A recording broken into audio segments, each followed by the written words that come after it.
And yeah, it's a very weird situation to put yourself in, especially when you're used to casting, because you're trying to say a narrative or show what's going on, and the casters are just like talking about any old nonsense, Something and you're just completely zooming in on random, yeah. things, and you're trying to just concentrate on what's going on. Like, say, Zodiac's coming in to attack here, and the casters are not talking about it.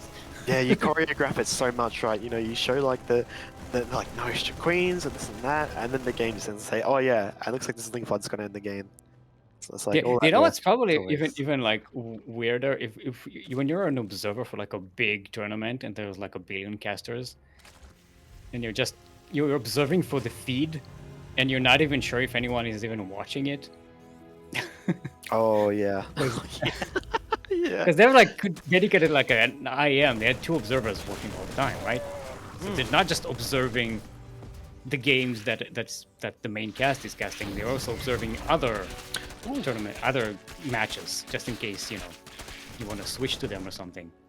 Yeah, that's right. Meanwhile, I should probably start looking at the narrative that Goro is Oh, we have a showing. game. I didn't. I wasn't even we paying have attention. we have a 2-on-1 of what it looks like from our Taiwanese customer fan. And meanwhile, Napolcochon is just kind of vibing out, getting a Banus. He's got a lair already. Pretty fast lair, all things considered, especially when you got a 2-on-1. Steelmold. Yeah. But Napolcochon going with a quick +1 melee. It's gonna be nice. Helpful with the Banes, get extra splash damage off of them. Combat Shield is on the way for KnockKnock.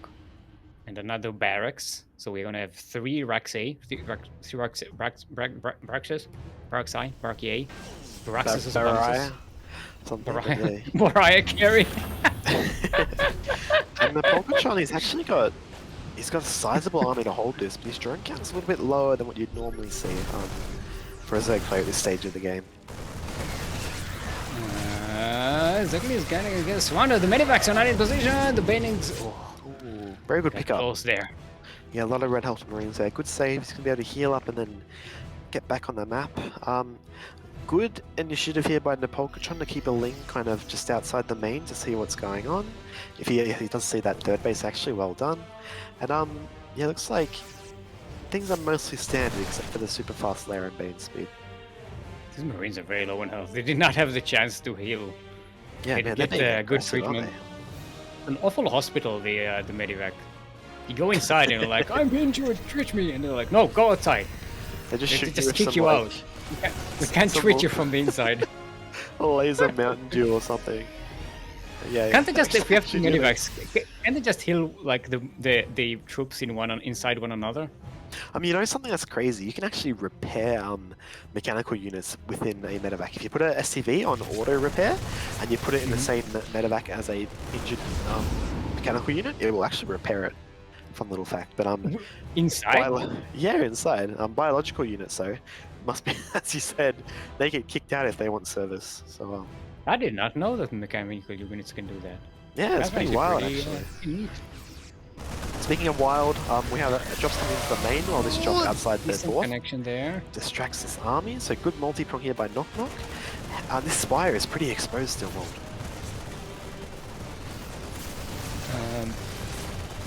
Yeah, alright, just a nice drop there. Yeah. Oh, it's quite good. Trying to do a lot of damage, and KnockKnock is also going into the third base of Napolcochon. I don't think. Oh, good connection. Right, Napolcochon has nothing to defend at the third. Yeah, and looks like this fourth base, oh, excuse me, putting out a bit of a pressure here, and not only that, this third base also is going to be under pressure as well, as KnockKnock is just showing off his multitasking very well here. Yeah, also, yeah, Sinistro is here to tell us about the behind the scenes of IM, by the way. Yeah, very. Sinistro wasn't actually on the production. Poor Sinistro, but from what I'm seeing here from... Oh, apologies. Go on. Yeah, go ahead. No, KnockKnock. Who's there? Steelmold's response. Steelmold first. Who's there? Steelmold. Steelmold who? What? Woo! Steelmold What are we why? talking about? But, Where am I? So one small comment I want to make. Normally you see players go for a carapace to hold the a 2-on-1. It's because the stim makes the Marines attack fast, which means Carapace actually activates faster. But in this case, the Napolcochon went for a melee, and normally you go for melee when you want to deal damage fast. You don't want, which is probably why he went for quite a few run buys early on in this game. But I think that given the game state, KnockKnock's got the better end of this early game. Yeah. Also, I think the double Napolcochon is going for the melee because it improves the Baneling attack, makes it that much splashier. Yeah, that's it. And I guess when you make Banelings, like the Carapace is less important, right? Because it's gonna die anyway. Yeah, it's gonna die. Maybe to get on top for a splash, but I don't think Carapace makes them live longer anymore because they're gonna get shot at the same amount. I think the same amount of shots to take them down. I'm not an expert on the math on that, so. I have to say to you, Steelmold, KnockKnock is playing very, very impressively for me. He's microing 2 Liberators at once, he's got double drops in the way at once. And not only that, he's macroing behind this. This is actually really, I have to say, really high level play here. And oh no, the Napolcochon attacking his own hatchery there for a second. This is looking like a very difficult, he's just playing super well. Yeah. I mean, Napolcochon is holding it nicely. Got the advantage, got a good map vision, map position, map control. No, map presence. That's the word I was looking for. There we go, yeah. Very good map presence. But they're going off rip against tanks. No. And there's a Baneling flank to the top right. Another Link Baneling run by coming to the natural after Napolcochon gets stopped by these Marines. But they run to the third. Oh, there's a big wall here. And it actually survives. Yeah, and here's the push now. A lot of Banelings on the front. Push me to the tanks! Yeah. This is gonna be rough for Napolcochon to try and hold it out. Yeah, and a really good pre-script here on the Marines. Nice pre-splits. Marines at the back there, surviving. Hydralisks are in, but there's no backup. No Zerglings, no Banes. Yeah, and I have to say, it looks like, KnockKnock is just showing why he has blitzed the bracket so far. And again, moving out the attack on the left side is right from above. But good concave here for the Hydras. They're out of tank range, but there's just too many Marines, I think, still more. Yeah, GG is called. GG, wow. Well, I'm seriously impressed by this guy. That was very impressive. KnockKnock, who's there? X gonna give it to ya. But yeah, there we go. What a start to the series. I do have to say again, the opener for Napolcochon wasn't the greatest. He was low on drone count. He rushed out that Bane speed in the lair and extra gases, but I feel like that was just very impressive display of multitasking there by our Taiwanese Terran player. Actually, I'm testing it. I can't chat KnockKnock. I can't whisper now. That's alright. Oh, Kuro, Grup. Kuro is our lobby leader. Party.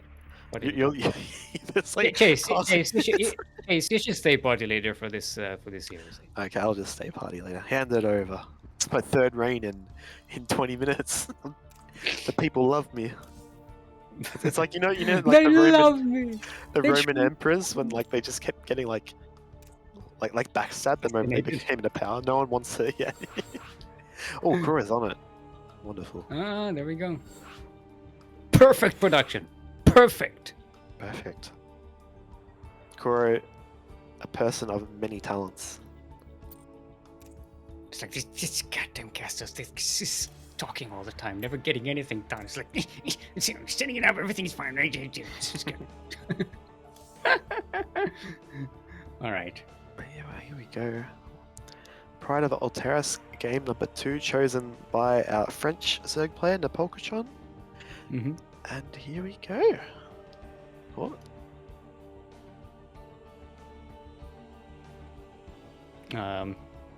Wait 1 minute.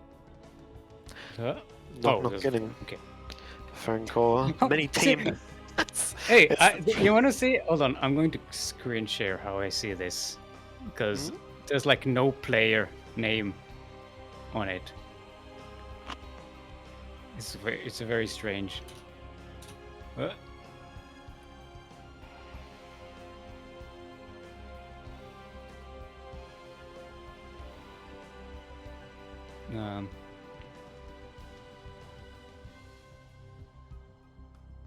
all right. Did you get muted, Chase? Hello? Oh, no. Oh, you're here. Okay. I thought for... You're fucking... You're messing with me. I was like, It's nice to get one back over here. It's nice to get one back over like, here. I was like, oh, he's talking and I can't hear him, but it's Chase. It's me, Wait a bitch. minute. I'm gonna regret that, Is aren't I? You're gonna... Is Chase messing with me? Well, Chase is Australian. And he's a drop bear. That's So true. he's probably messing with me.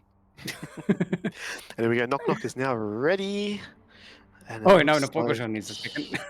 Oh, roles have been reversed. But yeah, not sure what we're going to see. I think you know, with how game one went, is KnockKnock going to stick to what, you know, if it's not broke, don't fix it, or is Napolcochon going to adjust and maybe try and reach the mid game at a more kind of controlled macro state? So I'm guessing Napolcochon will go a little bit cheesier this time. yeah, that's sometimes in a series you can get a bit discouraged playing macro against someone who is doing a lot of, you know, a lot of stuff on all fronts. So taking the initiative, as you said, being a bit cheesy can work in your favor sometimes. So Also, like it seems like to me, I'm taking like the view of Napolcochon. You just face KnockKnock in this game, and you're like, okay, so the mid game is pretty powerful from this player. I'm either going to be cheesing right away, or let's turtle up and try and get into as late a game as possible before we actually engage. yeah, indeed. That's what I think Napolcochon is thinking right now. And speaking of Napolcochon, we have got him spawning in the bottom right position, playing for GDA Academy. Our French Zerg, can he pull himself back into this series? It is Napolcochon.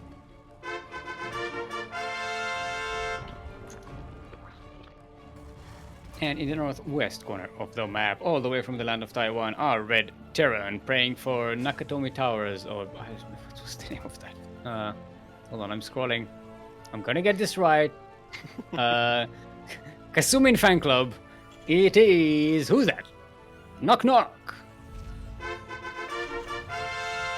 So I said who's that, not who's there. Damn it, I messed my own damn joke.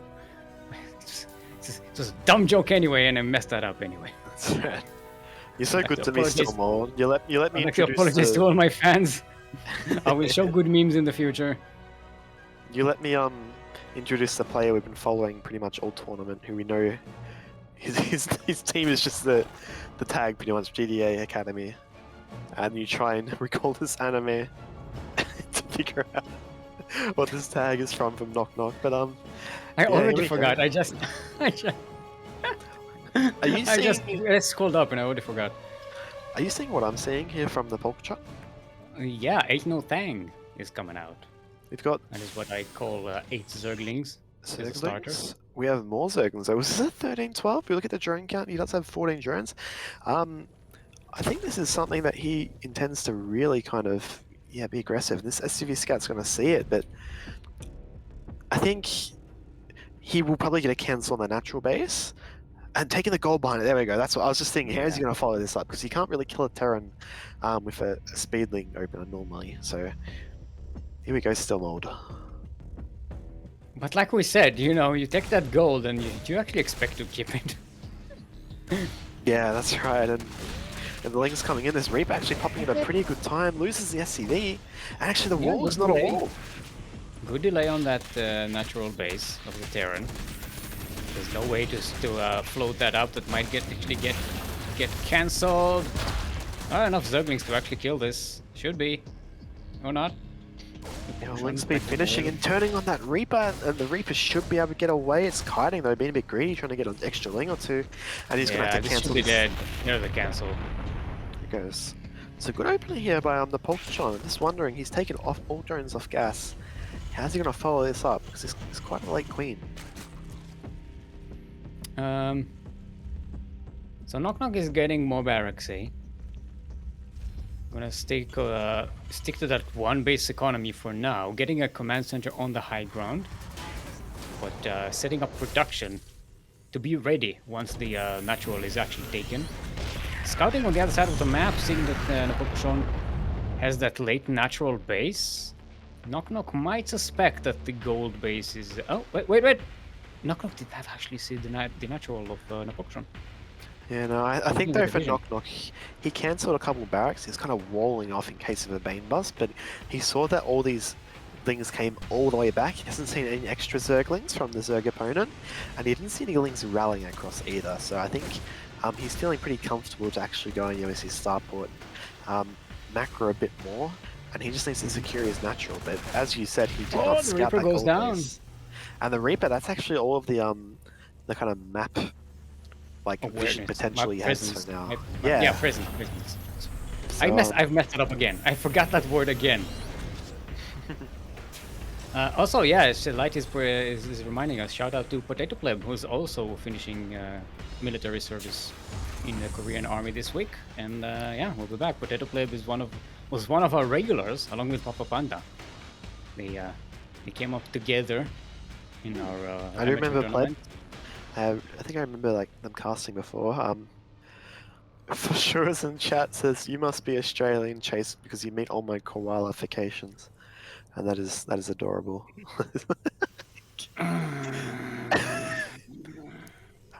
There we go. Was that a good groan? Sick. I liked it. This is why this kid should be mod. But here we go. Cloak Banshee, 3 spores already coming down from Napolcochon, and we have a very different dynamic this game. As we mentioned before the game started, Cloak Banshee is coming up.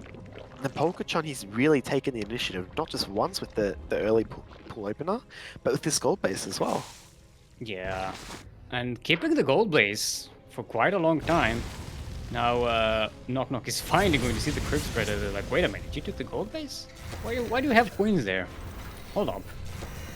Something does not look right here. And yeah, a couple extra barracks here for KnockKnock, so I expect to see a 2-base push, Steelmold. Armory coming down too, maybe even Hellbat sooner than later. Hellbat Banshee. Yeah, I'm wondering what the armory's for. Maybe Widow Mines? Oh, he's gonna catch these Hellions! So really good nice around there.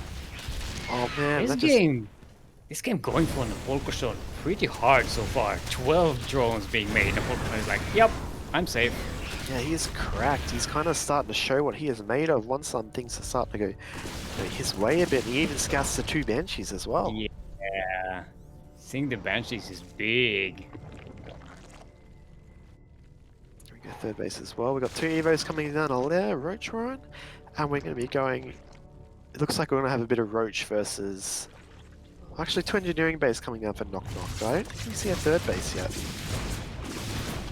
A 1-1 timing, maybe? What do you reckon? Yeah, looks. I mean, KnockKnock is going to need a lot more units for that, though, right? Yeah, he added we the have 2 10 barracks. Marines so far. We have 10 Marines so far. That's not enough for a push. Yeah, he's getting gases as well. Losing those Hellions was kind of big, so maybe he thought, I need to, I can't push now after losing the Hellions, I need to do something a bit later, but we have 20 drones coming from Napolcochon, and he's just going mad Steelmold on these drones. Yeah, well, one Banshee did go down, the other one is very low on health.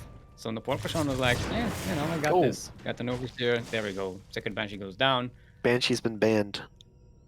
Napolcochon is in a really good position to to counter this push. KnockKnock is moving out, but this is it's not a lot. Yeah, this 3rd base on location is so risky. I'm not a big fan of it. He can build it in the main and it doesn't move too far down, but if Napolcochon gets wind of this, he can just cancel it and force KnockKnock into a very all-in situation. Yeah. Well, this is a decent position here with the tank on the high ground. Trying to bait units into the Marine here. Marines, it's not a lot of them. We have 26 Marines in total. That's not a push make at this point in the game. Yeah, no, he's got a very cute position with the tank here, and actually he's trading quite well, but these roaches might just provide enough armor, and I think Napolcochon's going to be able to hold reasonably comfortably. Even though, despite having no splash damage, just having the extra beef with the roaches was enough. Tank on the high ground though. Take a look at that. And I guess the one kind of saving grace that KnockKnock has here with his third base on location is he's putting pressure on the Napolcochon, which allows him to kind of deviate, take the focus away from it. But there's a lot of roaches being made here. 2 Factory A being made for KnockKnock. Oh. And another armory. Second armory is coming up. Looks like it's even a transition in there. He's made tech labs on the barracks, so I assume he just wants to fully transition out of it, but he's still making marines. Maybe marine 3-fact widow mine. But now we see Napolcochon is going to be aggressive, and there's no tank in position here, Steelmold. Yeah. Napolcochon is behind the attack of KnockKnock. Oh, the drop isn't coming back to defend his base. It looks like a lot of STPs are going to go down before this gets shut down. Yeah, we see KnockKnock, he wants to get to this stage where he's just multitasking 2 drops on 2 fronts, but you need some units at home, and when your tanks are just chilling above at this gold base, he might be able to deal some damage, but he could just get broken as natural himself. Yeah, and look who's knocking now. Napolcochon is actually pushing towards... Yeah, I see what it is there. to the wall of KnockKnock. I was waiting all game for that. For that opportunity. But we see like these marine drops are doing quite a bit of work. And, it's a bit of a base tree situation, but Napolcochon is just has so much more army and so much more workers. Not only that, this attack is kind of stalling, but it's actually going to make it almost killing that orbital command. Almost actually, yeah. We see this is a really good timing for Napolcochon, right as we kind of have this mech, these extra like factories before they can kick in, but marines are just so much more versatile than roaches. And look at that medevac with 1 health, oh my days. And yeah, but 16 drones on the way. Yeah, the thing that worries me for KnockKnock is that's not an 25 workers is not an economy format. It is not indeed, yes. And also, KnockKnock is still on 2 bases. Napolcochon has secured the 4th base, and the gold is still mining. Yeah, indeed. This is actually looking really good for Napolcochon. He did manage to force that the lift off of the 3rd base, and these tanks are still in position overlooking this gold base, but it's actually starting to mine out now if you look at the mineral patches. Yeah, and Napolcochon is just going to pull KnockKnock back again, or go for the base trade. Yeah, and here we go. Look who's knocking again. It looks like he's forgot something left over his back. The gold base as well is going to come under threat, and it's going to have another bit of a base trade situation. Oh, getting the natural. 22 drones going down, Steelmold. This is not a drone-friendly game, not a worker-friendly game. Yeah. Going for the full base trade. I mean, KnockKnock is pretty well entrenched in the on the high ground there. And this time they're quite equal in terms of army supply. This time, the base trade, I'm not sure which player this goes in favor of. KnockKnock coming in for the surround of that Zerg army. It looks like it's not going to catch it though. These marines are very low on health. How many medivacs do we have? 3. They're not here though. Yeah, and unfortunately, if you look at the position that KnockKnock's in, he's got 21 workers, he's got 1 orbital, but he's very strongly supply blocked. If you look, he's barely making any minerals. His SCVs aren't even working really, and he can't produce until he gets enough supply depots. So I think I can say pretty confidently, Steelmold, he's going all in. That is a serious supply block. That is not a supply block. That's a supply choke. Supply choke. It's not a blockage. This is strangling. And these marines are very low in health. Files are shooting down all over the place. Yeah, I do like the move for Ravagers. Having that bile kind of delay potential, his economy is better, he has more bases. Even if KnockKnock, actually, if he takes his base out, that's quite pivotal, because he did actually lose the gold base. And it's like this engagement has enough. Yeah, the guy's dropping down on the tanks and the Liberator, and everything goes down. The Terran is just down to 20 army supply. with barely an economy to support remaxing or remaking anything. And guess- KnockKnock is almost 5-blocked again. Yeah, I was gonna say, guess what, Steelmold? He's not supply blocked anymore, but he actually is now. Yeah. This is so rough. I think with these Ravages, he can just probably end the game here. Ravages, they're so huge, they take up so much mass that Tank Splash really doesn't affect them all that much. And it looks like Napolcochon could try and end the game here and now. Yeah, sending the changeling up the ramp to see what's what. Bile's being dropped there. Gonna snipe the tank. No, not actually. One more bile. This is so frustrating when one more bile is needed. Okay, GG is called, and Napolcochon evens up the score. We have ourselves another side one. I want to say another sideways 1-1, but I said a nidus for some reason. Another sideways 1-1. Otherwise known as an ace match. We have got Taiwan versus France. We have got Zerg versus Terran. I think today has to be epic game day, right? Since Napolcochon, I think he is right. He has been playing some crazy series from MrLEz. Who else has he played? AsherBro. There's some crazy games there as well. Yeah, AsherBro and MrLEz was a hype series as well. And even the one Cheoklate versus AsherBro game we casted was pretty epic as well. And we do have to say, KnockKnock say, I don't like cheese game. Just to throw back the last series when Napolcochon called Les the biggest cheeser as well. So maybe playing a bit of devil's advocate this time around. But Berlingrad will be the choice for KnockKnock, and we're going to go to the ace match on the smallest map in the pool, Steelmold. Don't like cheese game. Berlingrad. Yeah.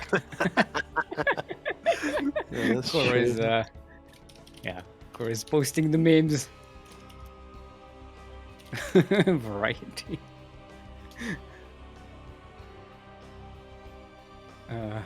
Variety is English has some tricky languages. I mean, tricky words. Tricky languages. I like the bias. The Pokemon did get some awesome bios on the defense there. For sure. Getting the tanks and the Liberator as well. The Liberator as well. Just I think even one Medivac went down there as well with that. It was difficult to see how a lot of stuff died there, and that's completely shut down the attack. That was already desperate. That was great. Yeah, and now after seeing do you remember that you're the party leader and you need to set up somebody to set up? No, I don't. Okay, there we go. I was wondering whether I should remind you, but then I was like, no, Koro, no. Okay. Oh, I'm the party leader now. There we go. Berlingrad. Game heart set. We were on US West, right?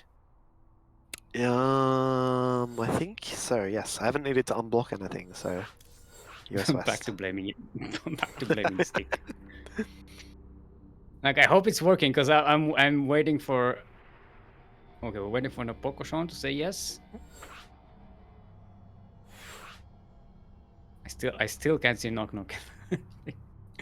Who is Steak, Steelmold? Is that you? Yeah. That is a common misspelling of steel is stick. Oh, like calm, clam down. Yeah, and stick is like the downer version of me, if you can believe that exists. Steak, ready to go. Steak of truth. Steak of truth. But let's go ace match on Berlingrad TVC. Can't wait. Interested to see the build KnockKnock goes for, and I can't wait to see how Napolcochon manages to adapt, because I think those are the two strengths we've seen so far: the adaptability in Napolcochon and the kind of crispness and micro of KnockKnock.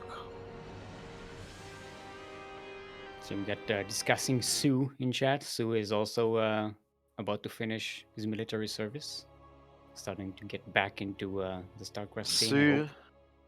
Yes, the King Kong himself. Soon.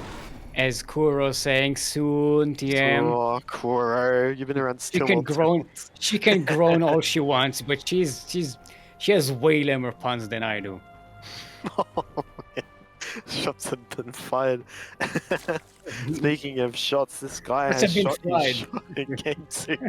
It is playing for GD Academy Gaming, the French Zerg. Can he win it? The top final match in this series, it is Napolcochon.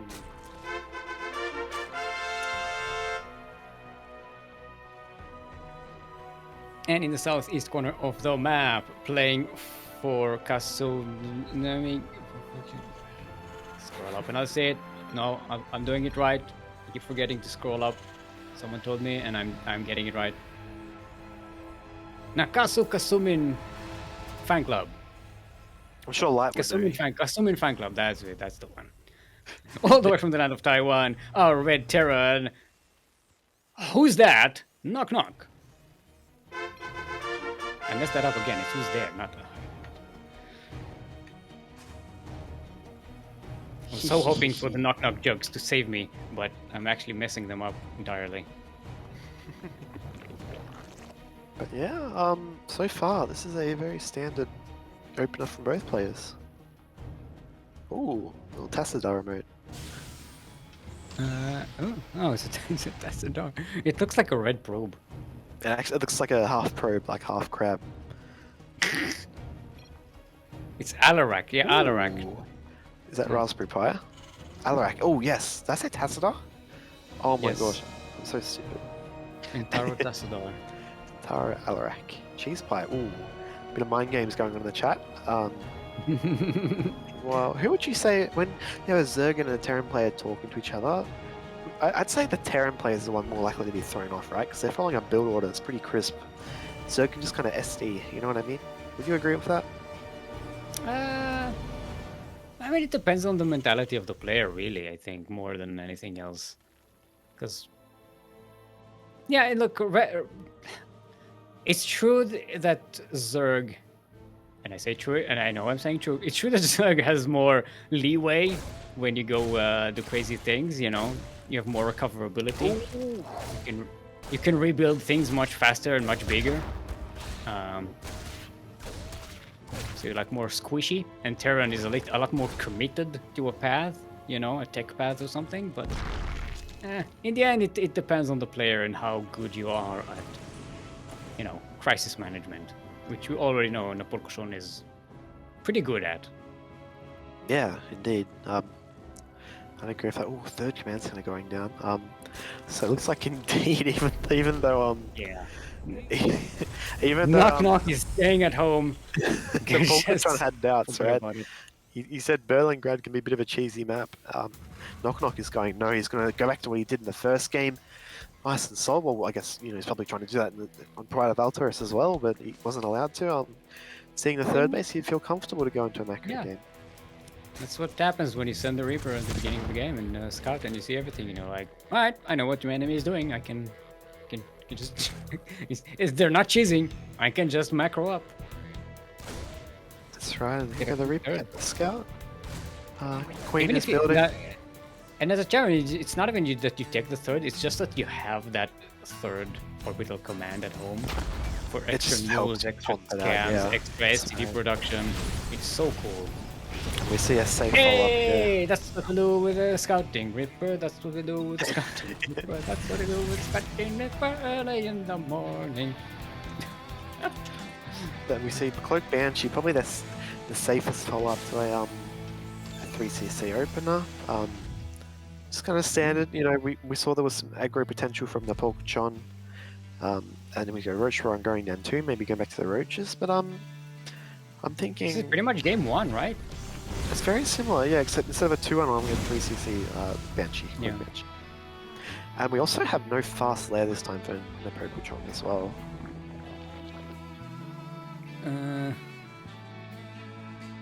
It's a lot of links, though, wow. KnockKnock is channeling the spirit of Lumia. Seeing a lot of Cloak Banshee, which we haven't seen in a Oh, long time. Lumia. Yeah, I miss Lumia. He still streams every now and then. It's good to see. Mhm. But yeah, do you think we're going to see a Roach 1-1 timing? Or do you think he's just going to... Because he's definitely going to Roach, that's... Yeah. I mean, but judging by the lair, yeah, I think that this is what Pokemon is going for. One small thing I'd like to see Napolcochon probably do is just kind of put a overlord, just see where the two little mineral patches the Hellions are going past. Just put it where the Hellions are now, so we can see which side the kind of the Hellions are wrapping around to position his queens. Yeah. Because at the moment, when the Hellions get on top of the creep before he kind of really sees them, and it's really doing quite a number on the creep spread here. Yeah. Ooh, the Napolcochon just droned up hard. 15 drones have just been made. Which is pretty ballsy considering Napolcochon just now is crossing the map to see what KnockKnock is up to. We do have double Banshee again. If Napolcochon is really clued in, he'll well actually sees the two Banshees now. I was gonna say if he's really clued in, he'd know this is the time. He hasn't seen a Banshee yet. It's either BC or double Banshee. But seeing the two Banshees Still trying now, to get into the natural there, but the wall is in fact a wall. yeah, no indeed. We have a Oh, second they're trying to get a surround on these Hellions, but yeah, no, they spit fire. Don't. It's bad. Fire bad.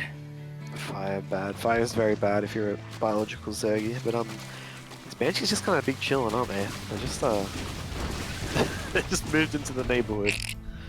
They're Well, making there's an themselves overseer known. on the way from the Napolcochon, so well, a second overseer, just for the extra visuals. Extra. Here we go. KnockKnock. Oh, does take some damage on the Banshees, but nothing too major. Gets 4 kills. Not all drones. I don't know if he got any drones really there. Maybe one, but yeah, nothing too crazy. Something that is a bit something we should touch on Steelmold though is the upgrade discrepancy. The Terran play is quite far ahead. And it's just one of the things about 3CCs. You get all your infrastructure before you start making units, and this is the result of it.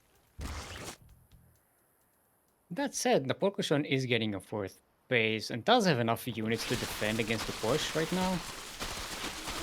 And his boat speed is finished. Ooh!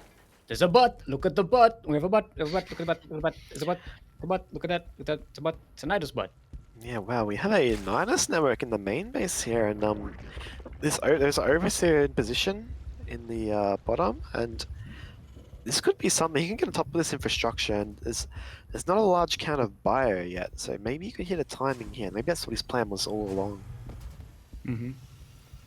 These Banshees, they're repaired and they're back. Where's the vision for Napolcochon? It doesn't have any Ooh, he's vision got a behind sense tower. KnockKnock's bases.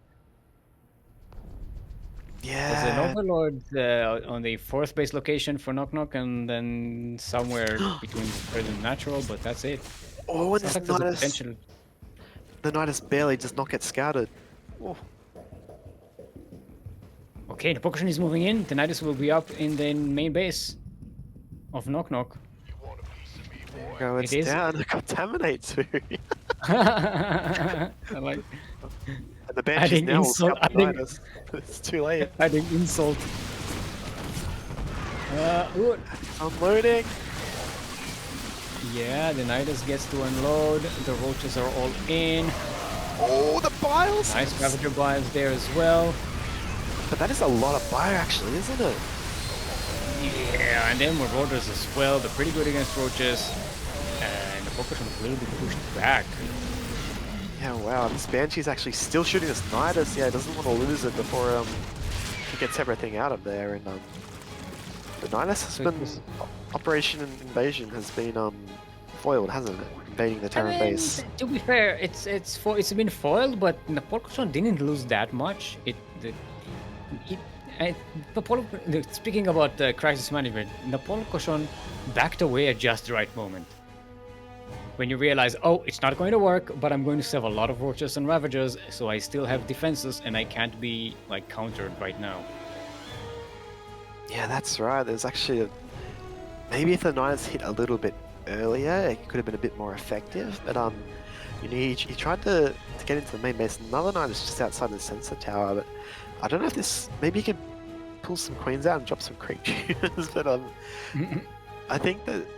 Yeah, I don't know, Steelmold. I think this is a very marauder-heavy and tank-heavy army. Yeah, I think Napolcochon is trying to draw KnockKnock's army out of position here to attack from the Nidus and try and sandwich this army, but What's there to put in the Nidus? All the army's here. Yeah. Oh, the Pies are dropping on top of the Terran army, and the tanks are all the way at the back. They're not actually helping here. The splash damage is heavily in favor of the Zerg. Even grabbing some medevacs there, and something we need to point out, Napolcochon kept most of his Ravagers alive, and that's really important, because he's going into Infestors, and he wants to spend that gas on Infestors. So, There's a Nidus just there between the sensor yeah. zones, and it's just doing nothing. It's just chill, but Oh, actually, it's in KnockKnock sees that, by the way. it's in the southern center tower, correct? Yeah, he goes now. Yeah. No, I think it was actually in vision at one point. It's not within the sensor range, but it was in vision. Yeah, we got some links coming as well. It's a weird game. It's gonna get weirder because we have Infestors on the way now. We have a Ghost Academy. Both players are going into the late game. Yeah, and it looks like KnockKnock wants to move out here, and he's just jumping on this creep before the Infestors pop. Yeah, not a lot of splash damage on the Zerg side. The Biles do go down, they take a lot of them down. There's still a lot of tanks. There was actually one Infestor that kind of wandered in, but it did manage to get a fungal off. There was one fungal now, that was magic. Oh, good fungal! And with the Biles hitting it, that's pretty good, but the tanks are getting sieged up. They don't have a lot of backup left though. Oof. This is very costly for KnockKnock, and it's not actually doing a lot of damage. And we've seen Napolcochon is actually up in supply, but he was making 30 roaches, and the electrical trickling in here. It's so close to break this backbone at the flank, but looks like he might just barely clean it up, Steelmold. Yeah, a weird overextension by KnockKnock there. It's very difficult to see whether you're actually getting the better better deal in this attack or not. And Napolcochon might be overextending here. Oh, yeah, doesn't want to do that. Backs away, sees the amount of Marauders, and just goes, how about no? There's a tank sieging up, there's a lot of Marauders, I have roaches. How about no? How about later? Come back later. We even have a third factory on the way as well, and we see we got Ghost's EMP upgrade once he's recognized Infestors are on the field. Napolcochon, he hangs on, he's got Infestors, but still roaches are not the army you want of choice this late into the game. He's going to have to transition or do something sometime soon. It looks like he's just making more Ravagers. There are some Zerglings, but not a lot. And this army gonna get caught off guard attacking the rocks, and it's gonna get sandwiched here.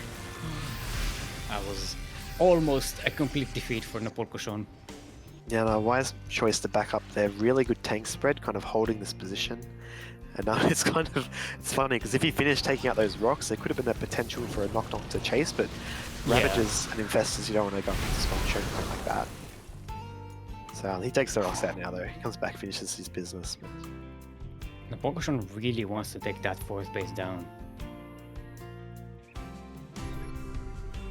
But yeah, if we look at the army, there's only one Infestor. The fungal gets the medivacs, but not much else. The Biles take care of some of the tanks, but there's still a lot of Marauders. This is 3-3 Bio right now. And the Roaches are 2-2. Yeah, and here we go, and KnockKnock's on 4 bases here, and also it looks like he's going to try and secure this position up top, and with no Infestor support, he realizes now, I think this is looking very badly for Napolcochon. That's so many Marauders still more. The credit to Napolcochon, just playing with the Terran army, waiting for the tanks to siege, then backing away, but KnockKnock realizes, I don't even need to siege, I can just push forward. I have enough Marauders. Yeah, that's right, he's hitting his mark here, he's going to snipe the space and just back off. Oh. There are a bunch of Zerglings in the 5th base location for KnockKnock, and they're just preventing that command center from going down. They're going to go for a Swan Open. Oh no, the move command! We have a Zerg being run by also going to the 3rd base, gets cleaned up by KnockKnock as well. These sensor towers paying their due dividends, but this is a very good angle actually for the Napolcochon to attack, but does he have enough army Steelmold? I mean, the Bio's top on top of the some of the Bio, but the tanks, they're still alive at the back. This is too strong for the Terran.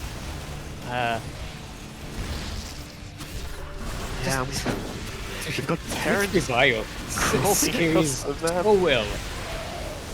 And I think you need Infestors can become Archons, that'd be great. But you know, this is the death blow, knock between all the rallying bases. This is when you need ultralists. Can't get his army together. You know, they're dribbling into everywhere. GG's GG. gold.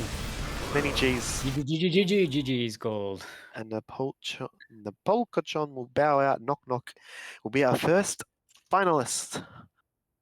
Yeah. Actually, we have a rematch on our hands.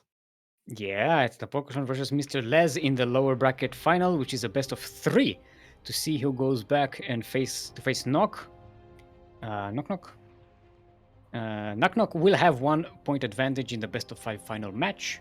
That is how the bracket works. Now, how we've been up for 3 hours. I think we're going to take a short break instead of taking the break before the finals. I think we'll take it now because, you know, because I need it.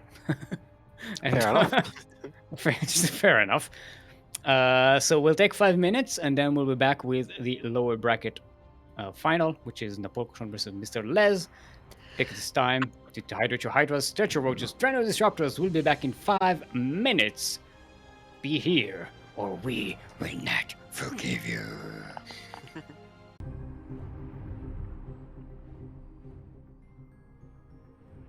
And we are back. I hope you enjoyed those duct tapes.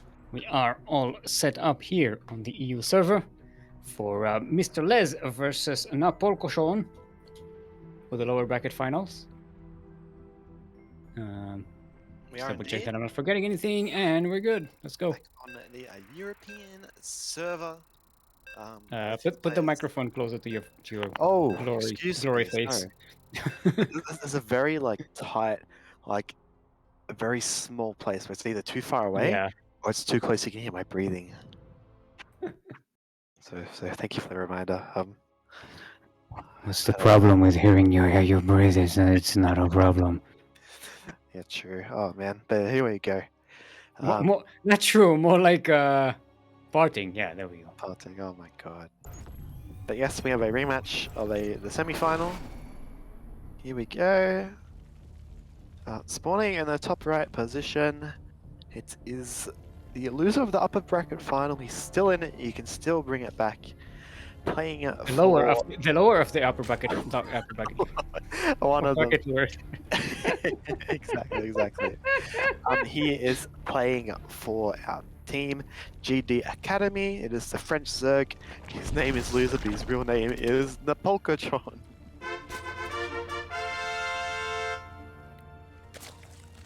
And in the southwest corner of the map, all the way from the land of Russia, representing Starcom Academy, it is our blue Zerg. Give it up to MrLEz of Fire. So our 2 former champions here are in the lower bracket. A newcomer is waiting in the finals, having dropped 1 map to Napolcochon so far. Yeah, Napolcochon already shown he can vibe with the best of them. But yeah, first these Zergs will have to become the kings of their respective broods to have the right to what is it? Is it Char the Terran They need to planet? celebrate. They need to celebrate. Char's the third one. Cerebrate. Celebrate. They need to their earn the victory. right. Get it, because it's a celebration. Celebrate of it. They need to earn the right to I am proud of Terran myself for to that stupid take pun. my brood. Yeah, that number 1. Very standard. Also, did you say that Napolcochon was knocked down to the lower bracket? I think Get it? so. Knocked down Knocked Knock. down. by KnockKnock. Get it? Oh, come on. It's getting too late for this. Yeah. Yeah. I mean, it's good to see Steelmold spirits. Are Yeah, that was a tasty one. still used to this. Still got it. Still got it. Very stock Alright, stands. Speaking of getting it, both players are just getting their second natural bases. Nothing too crazy. It looks like they're going to. Actually, MrLEz is going for a third base. Loser, otherwise known as Napolcochon, might stay on two bases and be a little more aggressive. Maybe going for some two-base Roach. E. Yeah, I'd say it's Yes, we've no. only got 2 drones on gas, which 2 drones is normally it's kind of a middle ground. I'd say MrLEz might play a bit safer in this case. Meanwhile, MrLEz, we got Napolcochon's got 3 in gas. Normally the stock standard build, which Les is following, you keep 2 drones in gas, and then you take your third base and you have 50 gas exactly when you make your bane nest. That's why we see Napolcochon's got a bit extra gas, so that could be you know, it could just be, looks like he's going for a 2-base play. He might cancel his link speed, but it could just be preference, you know. He wants to tech up on 2-base, so maybe a bit more adaptable, a bit flexible.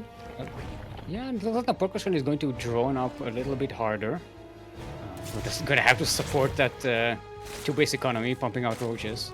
Gonna need some more gases available. Yeah, well, But see- MrLEz is the guys out on the map. There's a wall being set up here. Spine. It's the first spine we see today, strangely enough, considering all the sieges we've been privy to today. yeah, and MrLEz is actually going to come in. He could break this position. There's 3 things on that queen, and I think actually he won't be able to break it, yeah. Ooh, there's good also- save with that extra wall. Yeah, there's good like surface area in this queen as well. The drone's gonna be pulled into the fight. They won't manage to hold off. Nice. Did you see the drone He might setting up lose that it. queen? Yeah, gonna lose the queens, but the wall is a wall. The roaches are out. Even cancels the spine. Yeah, there we go. Yeah, very Nicely good done. awareness there. Just cancel the spine crawl if the aggression is gone. He sees that the overlord's coming across the map. When your opponent makes that many gases. links, 3 gases in a layer. You know what that means. roaches. Oh, this mean the Mutalis. sorry. No, I'm taking Mutaswitch. Yeah, Loser is going for. I was looking at Mutaswitch. MrLEz and I saw 1 gas per base, and yeah, but it's like Mutas could be the play of the game here, faking out with the +1 roach. It could be a Nidus as well. So Maybe not even faking it, just getting a few roaches, something to have on the ground, which is always helpful with the Mutalisks. yeah, either way, I'm liking yeah. MrLEz's position here. He's got a third base completed, almost fully saturated, while Napolcochon is yet to take his own third base. So the driver's seat is now on Napolcochon's side, and it's kind of, yeah, we don't see a lair. Looks like it could just be a 1-1 timing. But thing is, Les is already getting a lot more roaches, and this is not where you want to be when you're the aggressive player. The other player having more stuff than you. It's whoa. Hold on. It's Hydralisks. Are we going quick lurkers? 2-base lurker? It could be 2-base lurker. Is that a thing? Is it a thing? The third base getting denied though by this Ling, and this makes it even more pressure on Napolcochon because he's already behind in economy. Alright. Oh, the Napolcochon coming in straight into the trap here. Set up by there's a fire. Just right in the bad position. Oh.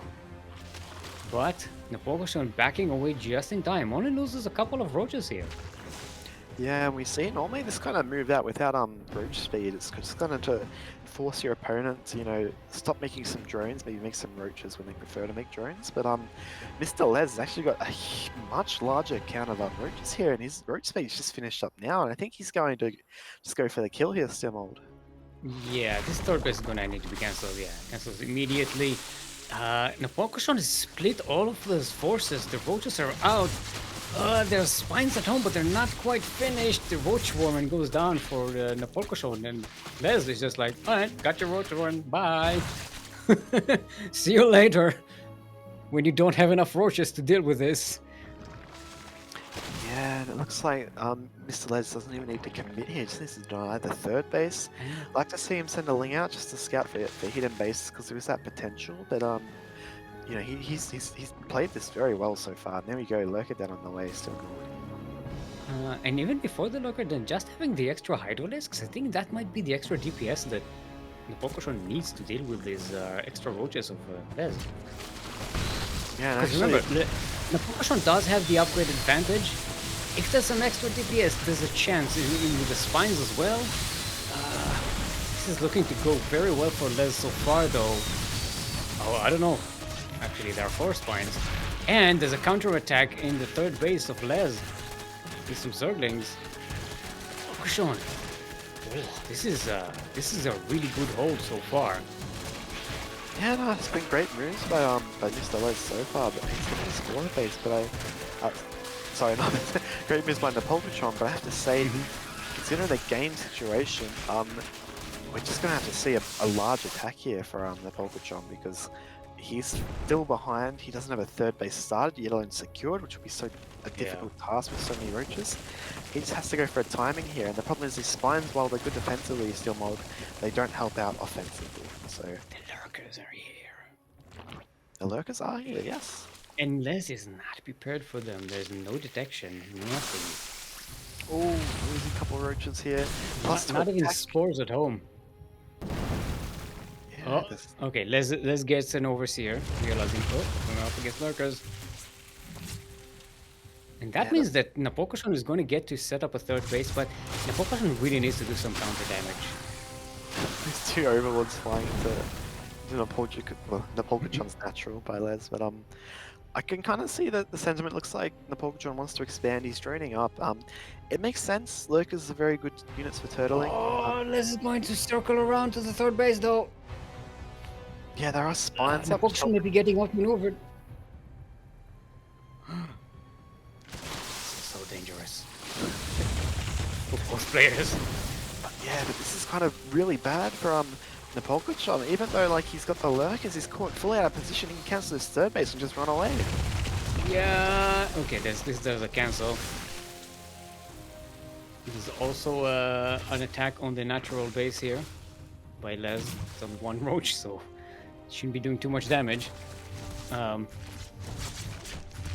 and here we go. This is tough for Napolcochon, but Napolcochon is out on the map, moving out not with the lurkers but with the roaches. The lurkers are at home, hoping to defend in case Les goes for an attack on the third base. Yeah, I'd like to see some of these lurkers in the natural though, because the natural main is so much more valuable for the Napolcochon here as he runs into the third base. There's many roaches at home. Yeah. And Les pushes right into the main base. Like you said, there's no defenses here. Yeah, so the spines got taken out earlier, and there are a couple lurkers. Now they're going to come in the main, and there's enough roaches at home for MrLEz to clean up this attack. And I think that once he gets his own lurkers back at home, I think that MrLEz just going to still reign supreme.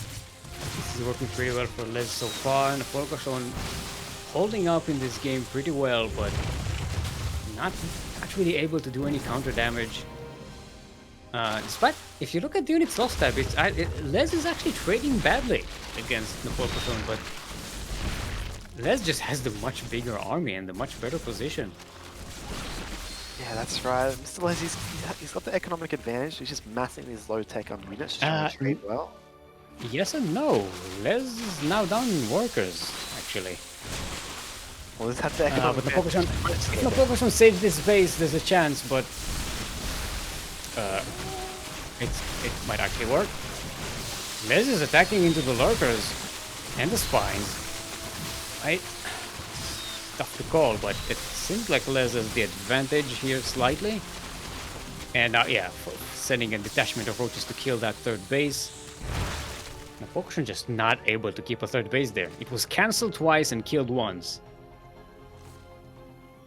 Yeah, and Napolcochon just can't secure this third base. We look at his bases, his money is starting to run out. Look at the income advantage graph over time here. Cancel the base, and spines are good, but you need them out kind of depending on third base, but I think there's just too many roaches here, and he's attacking right for +2 as well, Steelmold. Yeah, I think this is final assault. GG's called. Game number 1 goes to Les taking MrLEz. game number 1. And didn't even cheese. Right? True. Napolcochon did complain that Les was the cheesier one. But He's this sticking was up to not him, cheese. This was no cheese. showing he can macro as well. Can have other sources of protein than cheese. True. Don't you I don't say know. I it. don't know what Chewy. Oh Yeah, my Chewy. god, no. I You did can't say say no, it's last after sparkling tuna, we hosted the True, and it was just eating and just getting. I It remember showed that, us yeah. what food he was ordering. Looking what he was gonna get, yeah. But, yeah, Pride of Altaris is going to be our next map.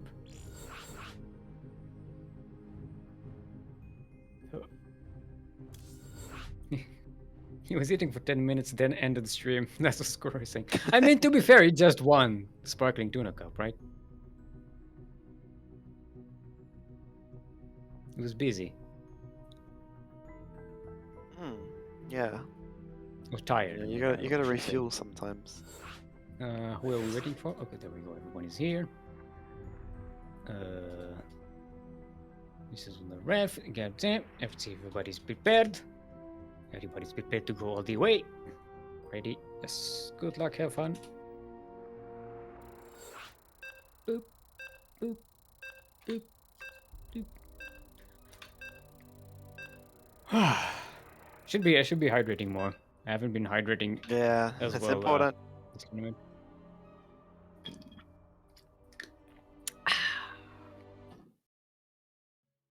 Gotta hydrate your hydras. And Otherwise, they'll turn into lurkers. stretch your roaches. Stretch your roaches. Or they become into ravagers. They have to be Yes. ravagers. Abatha will stretch them and mutate them.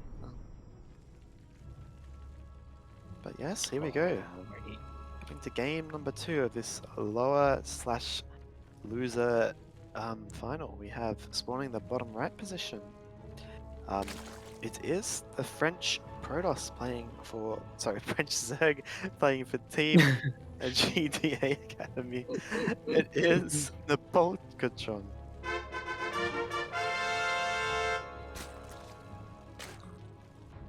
And in the northwest corner of the map, not Protoss, are Red Zerg from Russia. Representing StarCraft Academy, give it up for MrLEz of Fire.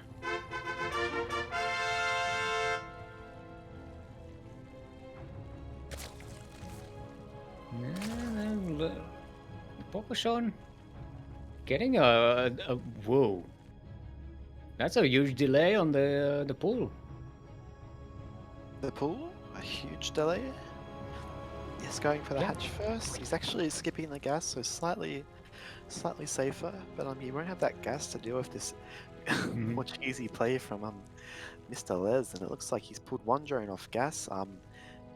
Looks like he's going to be making a bane nest at 50 gas, and we're going to see some. Yeah, this is a one-base cheese. Yeah, and correct me if I'm wrong, but we saw something similar to this already in the last time Yeah. these two players played. Yeah.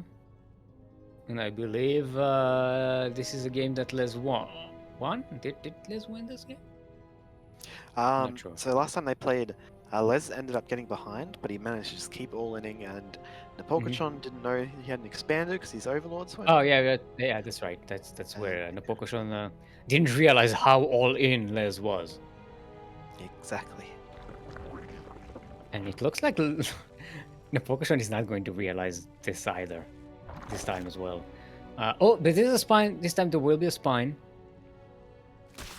for Napolcochon.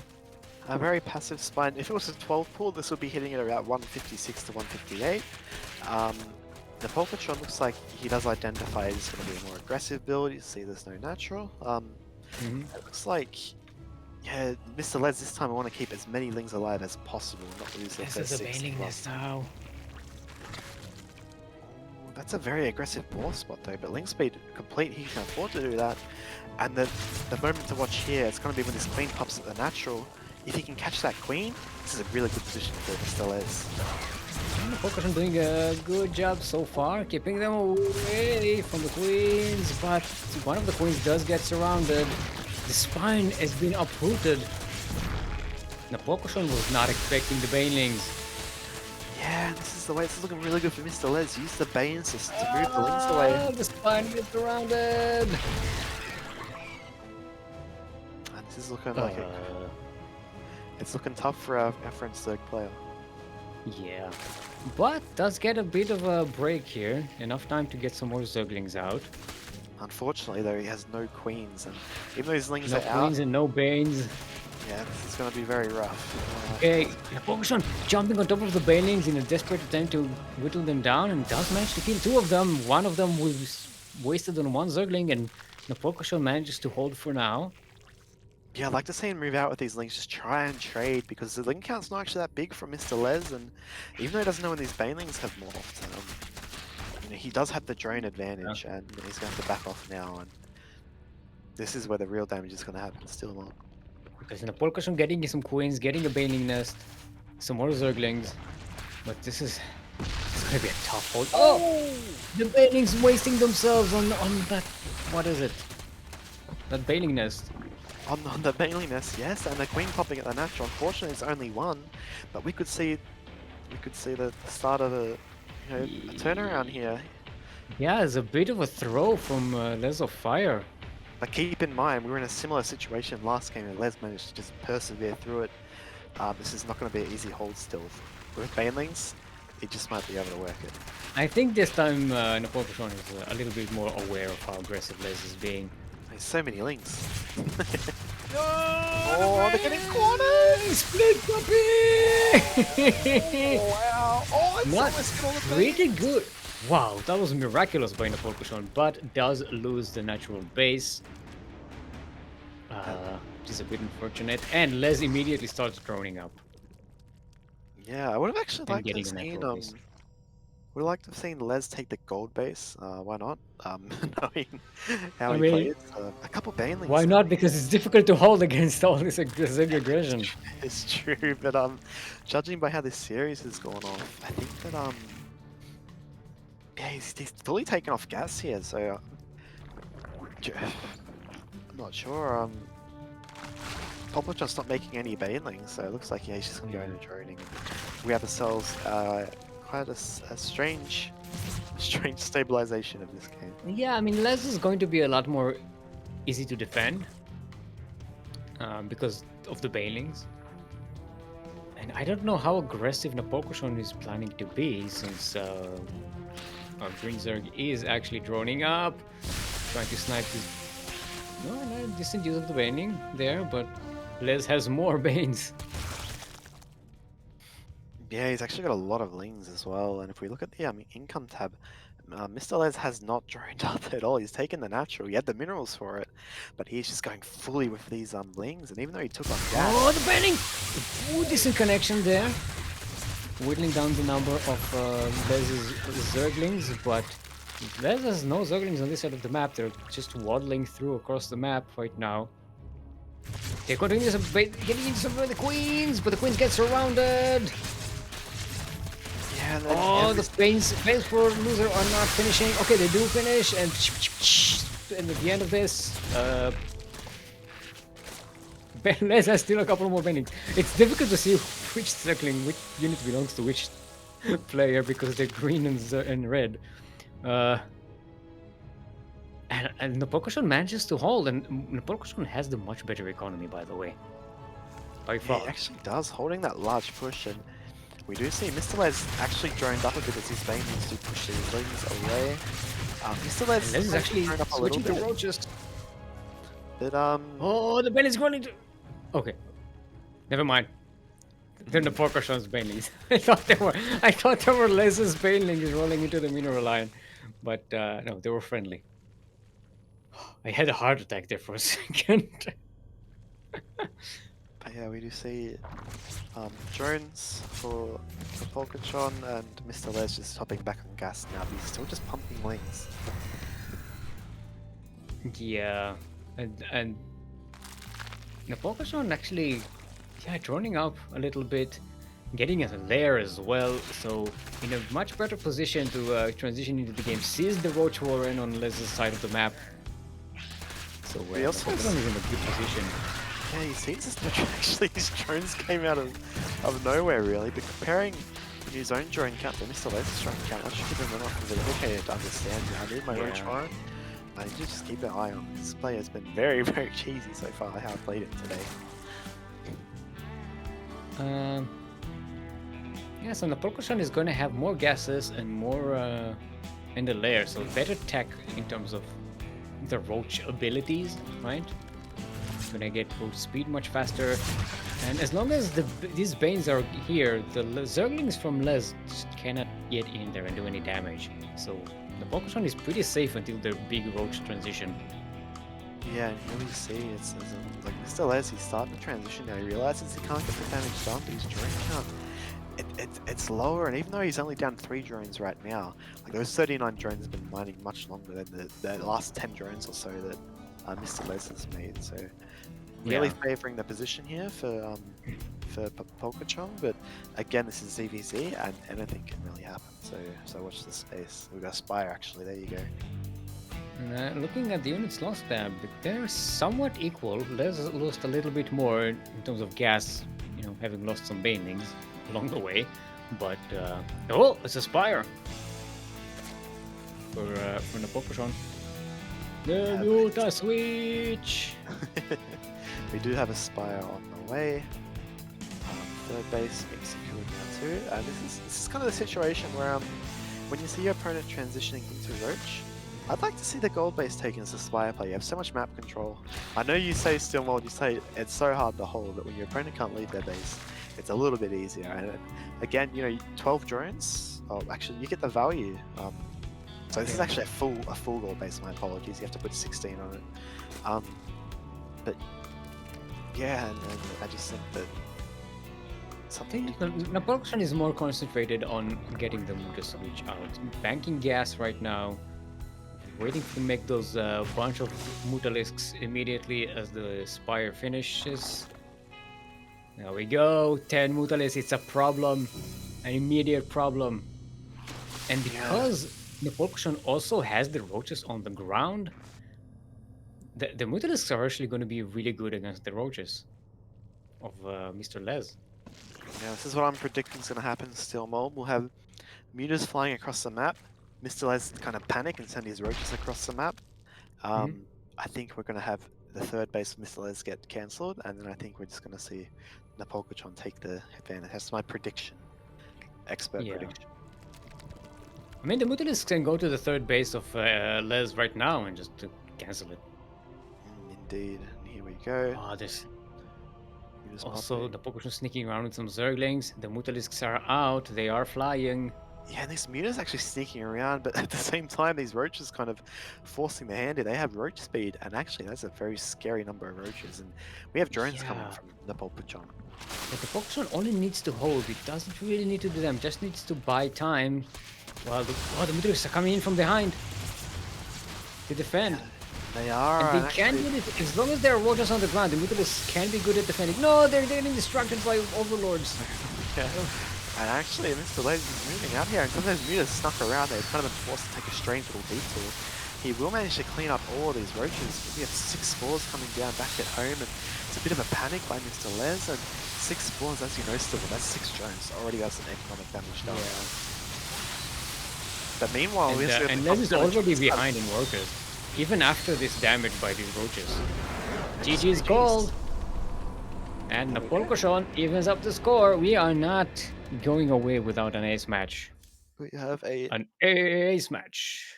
Ace match. Ace match. Ace match. A match for the aces. Ace. The aces. For the aces. The aces. Hold on. Getting tired just standing here. Well done. Stretch your endoskeletons.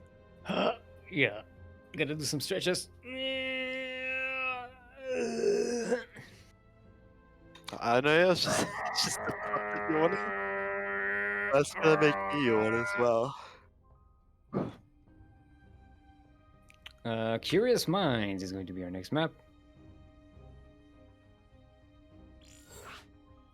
Ace match. Oh no, I broke the thingy. Oh no.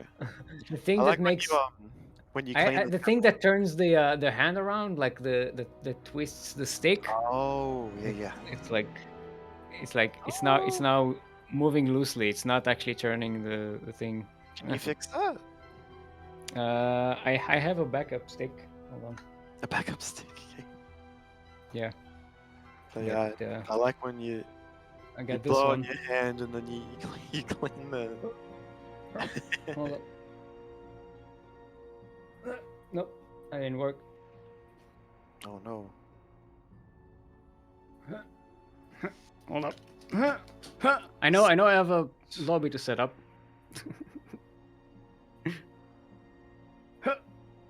Yeah, it's a lot harder to yeah, You'll there we get go. there. Got it. That was the sound of my head banging against the microphone. My puppet head. Gotta hand it to you. Yep. There we go. Yep, There there- we go. there we Now go. we go. See, now we can. You can move your hand now. Okay, now we can set up a lobby.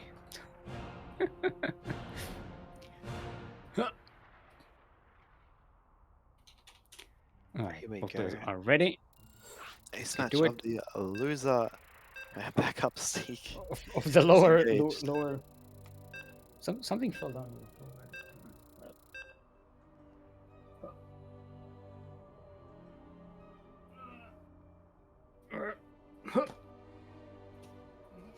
So it's the thing I'm sitting on. So I have a cushion. Bringing you into the behind the scenes of this this chicanery. It's MTV House Cribs. All right.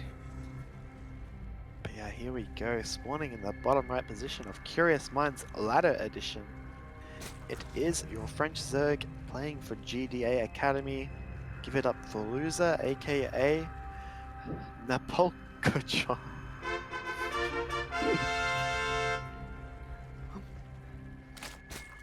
And in the northwest corner of the map, all the way from the land of Russia, it is our red Zerg, currently sideless 1-1 in the series, representing Starcom Academy. It's MrLEz of Fire.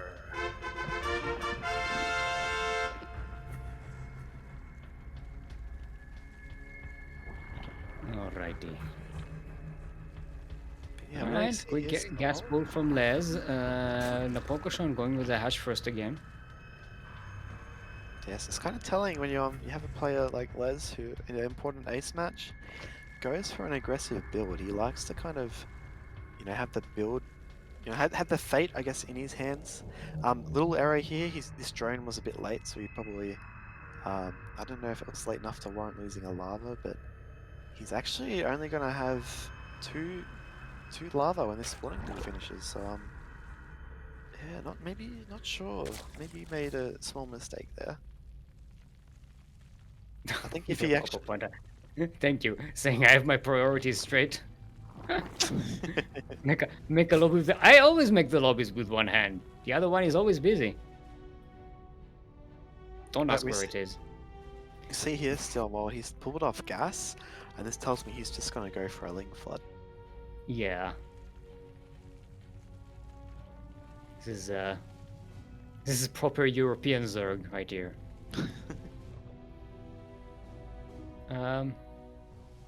Does Napolcochon suspect that? I don't think Napolcochon saw any of the Zerglings coming in, but the Banelink nest is on the way for Napolcochon, and Zerglings are being made. Yeah, Napolcochon realizes what's coming.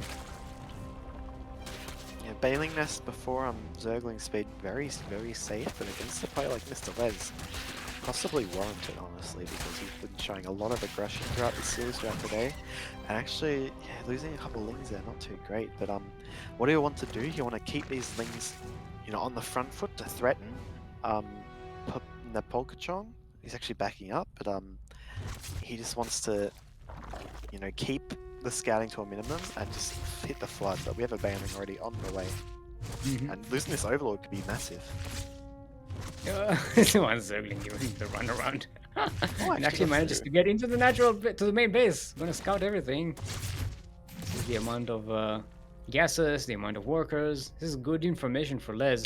And Oh, he actually oh detonates the boy. Bailey with that Ling.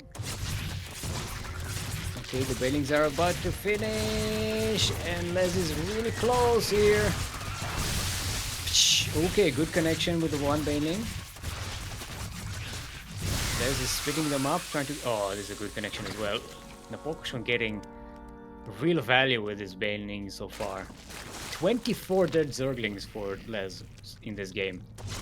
Yeah, I really didn't like how Les handled that engagement. His Lings were they got stuck on the ramp against those queens for quite a while, and knowing knowing the playstyle of MrLEz, we see just mass extra sweller Zerglings to come out just to kind of take the reins of this game. Actually, got a battle drone coming across the map from MrLEz as well. I'm worried. I'm worried for Napolcochon that we see all these Zerglings crossing across the map, but there are no Banes on the green side. They are defensively, but they're not going to be attacking. And yeah, look at this concave. We do have some Banes coming on the map now, about to finish. Looks like wanting to be aggressive. There's only one queen, and there's no roaches or banelings for MrLEz. And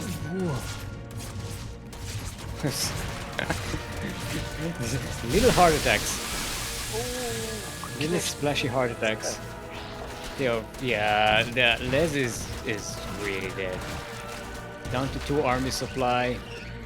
Losing so many workers. Unfortunately, just so far ahead.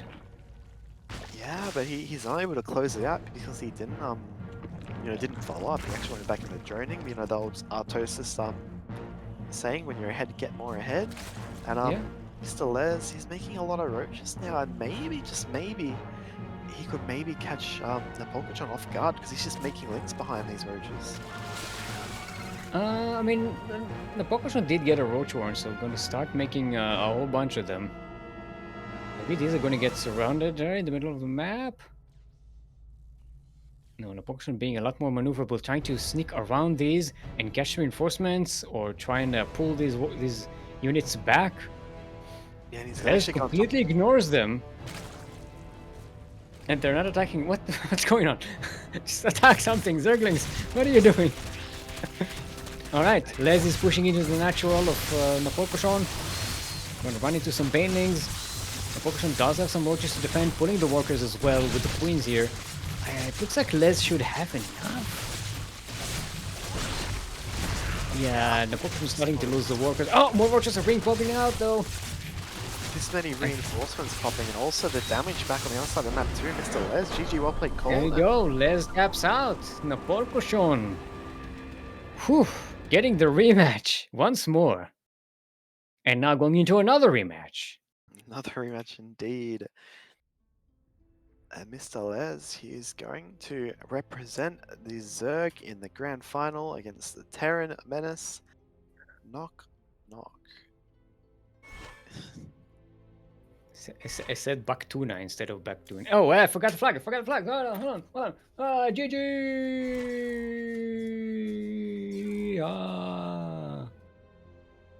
There we go. Whew. Yeah, we almost left the server without giving a proper celebration. Hold on, I need to fix my fur here a little bit. Yeah. Got a little messed up there when we were switching up my sticks. Alright, this is a party. Let's invite everybody. Get everyone. And KnockKnock, who's there? It's me. It's a me! Mario.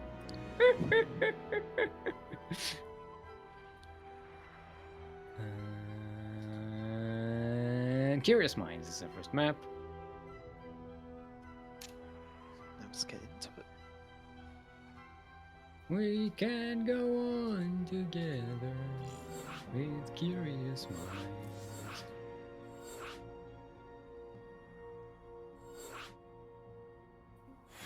Alrighty. Let's remind everyone that this is best of 5 with 1 point for Knock.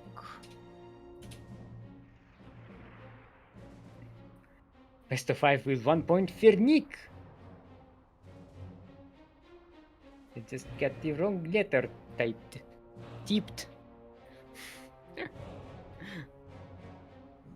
Okay, Yeah, there we go. So that's the Let's see if advantage of coming everybody- from the upper bracket. So Nock is going to have a 1-game advantage, which can be, very helpful. If you win your first game, then you're up, 2-0 in a best of 5, which is crazy. So that's a reward for not losing a series so far.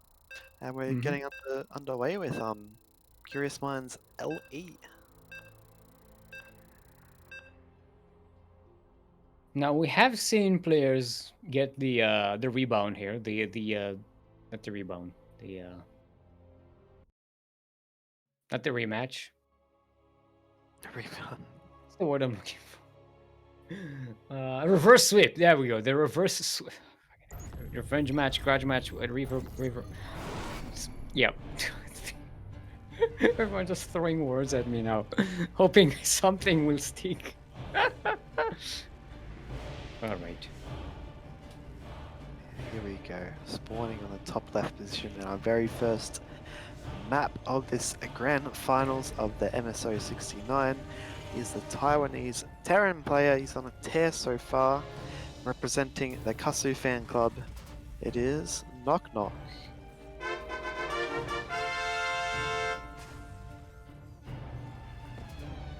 And in the southeast corner of the map, the 2 times, count them 2 times, MSO champion, all the way from the land of France, playing for Team GDA. Our green Zerg is in fact Napolcochon. Hashtag not a loser. Not on this server. EU maybe. Yeah. But yeah, Although to be fair, Napolcochon did win both the series that we played on EU today, so correct. It is an oxymoron. He won when he was called loser, which does not work out. yeah. It's a misnomer, misconception? A monarch?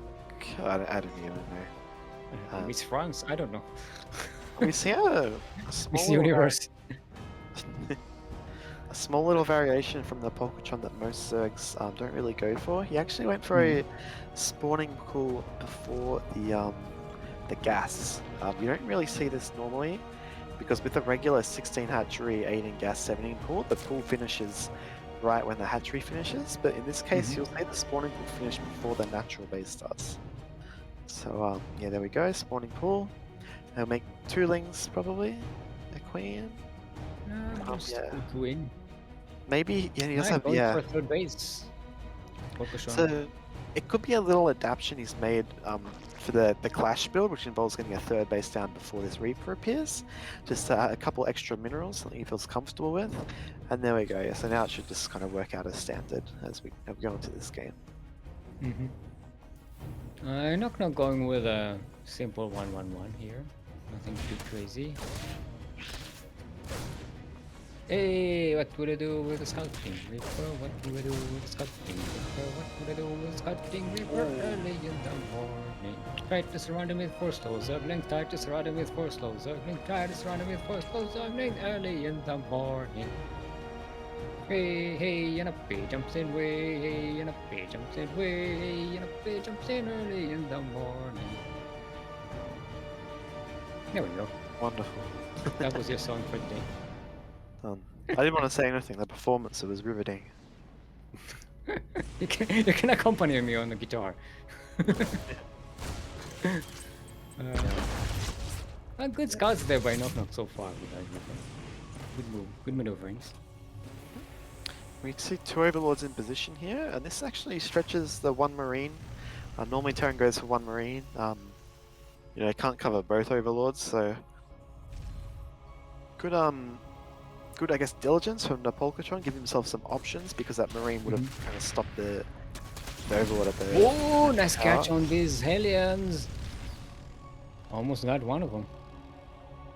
Yeah, and actually, I think he did manage to catch the Reaper as well, which is very useful. We have a As Thor is Viking. pointing out, we do have concussive shots on the way. Indeed, and this actually looks similar to a build that I believe AsherBro Totoro did earlier in the series. This looks very similar to that. So maybe you saw that game, and What was it? The Hellbat Marauder? yeah, it's actually the exact. Is it the same map? I don't think so. Well, Zerglings do get in though. And Did I this cancel on Marine- the armory? It looks like it was indeed. The Marauder kind of gives away the information, right? I'm looking at the vision of Napolcochon. Napolcochon did not see the armory. And the armory is now being built at the natural, so he's considering to commit. Let's just see how this works out. A Baneling Nest again. This time Baneling Nest more on time than against when Totoro did this build, and he's actually pumping lings. Maybe he's because he's had big experience. And He's also faced there's a before. spine on the way from Napolcochon. Napolcochon realizes something is coming and you need some extra firepower. Yeah, he's got a lot of queens as well. I'm feeling like this is pretty good for Napolcochon. Yeah, and keeping all the defenses out the way at the back, not trying to give away too much. But he gets almost catches the army. It's actually quite a meager force here. One of the Marines did get picked off, but 13 drones being made by Napolcochon. He's feeling very, very comfortable right The now. Banelings roll in though! They take care of almost all of the Hellbats, and it's just more Marauders and one Viking in that medivac. And this Ling Round by might even break through the depot wall. Oh, it does! There we go, the wall is not a wall, Zerglings are in the natural. That's right, and the problem with these aggressive builds is you normally transition out of it, and we see there's barely any units back at home. He's got to use his medevac to defend. Thankfully, he didn't lose the Nice Marauders. job there, blocking the Zerglings from escaping on the ramp. But yeah, this is a really good counterattack by our Zerg player here in Napolcochon.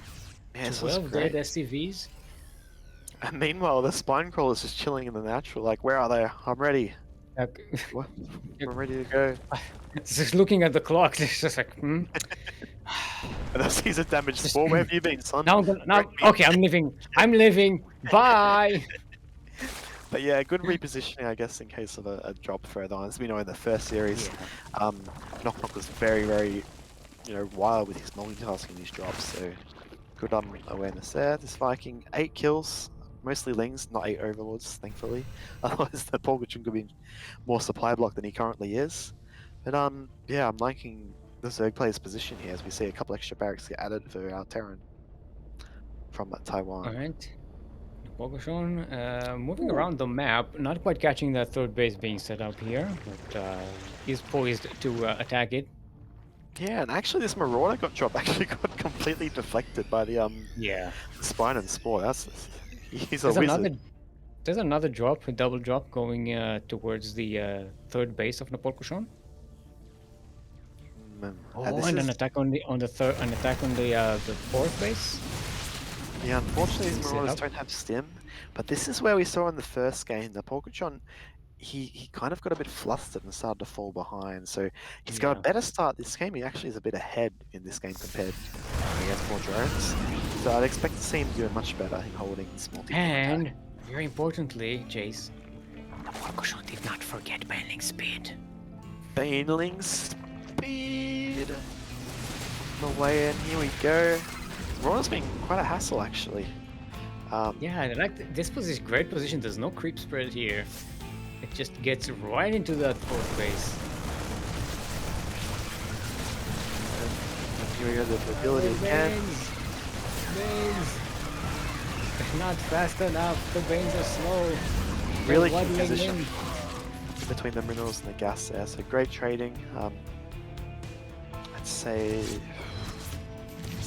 the third base has been secured, but I don't know if he's actually not been on top of his SCV production, but I feel like you should have more SCVs at that base by now. Well, KnockKnock does have a much bigger army than Napolcochon, and now adding Widow Mines as well, and with the armory, they are invisible even after they shoot, so they're not as dispensable. And Napolcochon again with the backstab.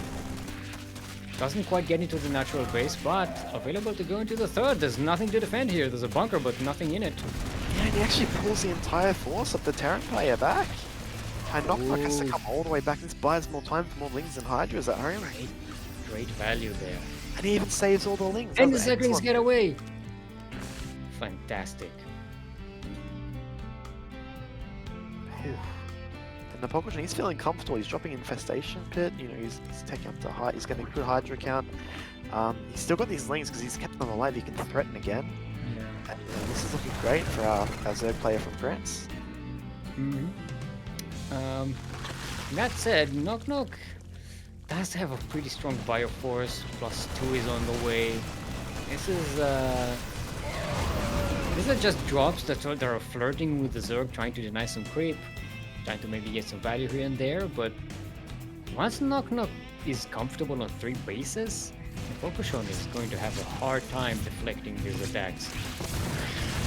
Yeah, we don't mind drop coming in here. We're going to get a couple drones. 3. Not the most. Drilling Claw's just been started, so Widowmine Drop's will be potent once that arrives. Let me just see, we've got Banelings outside the third base, actually in range of the tower. We've got a run by in the third also from KnockKnock. It's just, there's a lot of posturing going on, and as we see... I think Napolcochon is going to attack the third base of KnockKnock from both sides, with Banes and Zerglings. There's a big wall on the edge of the third base of KnockKnock, so I don't know how well the Banelings are going to do there. The wall is a wall this time around. Portal Very much cleaning bot doing its work. What's happening northeast? There's a drop being set up here in the southwest and the northeast. Yeah, and here we go. We got Napolcochon's kind of got all his army on the one hotkey, and even though there's a Swine and Spawn, I mean, I think KnockKnock messed up the drop in the north. I think KnockKnock thought I think KnockKnock thought the units were inside the medevac, but they were not. And I push at the third base as well. Sniping the pool in the main base of Napolcochon. KnockKnock manages. This might even trigger our Taiwanese parent to take the initiative and start moving out. Trigger is not here. He's not playing today. Oh no. Definitely. Especially when you take the spawning pool if you're a Zerg opponent, you see him take up the hive. I feel like it's a great time to, when you're on 3 base, kind of start at least denying some creep, kind of posturing around the map. But Napolcochon now has this huge amount of Banelings and Hydralisks here. Might actually try and push into that third base. No. Napolcochon goes for a Baneling roll by, and there's way too much here to defend that. Yeah, this is kind of the Napolcochon maybe playing a bit too defensively, and over time, this is going to play badly for the Zerg. Yeah, he's playing very passive, but I think when you attack the hive, it's okay. Supply is a little bit low, but thankfully has really good creep spread. He's not actually making anything at the moment. There's the lurker den, and I think this is where we're going to see the real kind of twist. He's taking the advantage. I'm planning creep. I might be a mistake. Okay, Banning roped into the Terran army. A lot of Marines just die in acid and fire. And the Widowmine is not quite getting good connections. Trying to attack the third base, or at least threaten it, trying to bait the Zergs into the Widowmines, but they're actually doing a lot of friendly fire damage. Some of them hit the Hydralisks, but they don't quite do the damage that KnockKnock needs. And Napolcochon holds pretty well. Keeping the Hydralisks alive is important. Those are the expensive units. Yeah, indeed, and it also allows him to tech into those lurkers. We see 10 more Hydras on the way. Normally you don't see this many Hydras when you're going for Lingbane Hydra, but we saw he went for that +1. He's actually gone for +2 ranged attack. And he's actually going to be going into lurkers quite heavy in here with the upgrades. So expect to see, yeah, there we go, lurkers morphing in now. And some queens, and I think that once these lurkers get out, this game's going to get a lot more difficult for our Marine player. Alright, this does a bit of damage. Napolcochon now, for the first time in the game, actually behind in workers. But, look at... Wait, Napolcochon has like 2 hatcheries in the third base. 2 macro hatcheries. Really set up here. Yeah, that's right. And So you're not gonna have any larvae issues. we're starting to see a bit of a theme here from KnockKnock. He kind of tends to drop to the south and send one to the north, but now that these lurkers are out, Napolcochon, he has a little bit of trouble splitting his army. He's doing much better now, but he won't need to actually worry as much about these drops now these lurkers can camp the bases for him. Yeah, and especially with those 2 hatcheries at the front of that third base.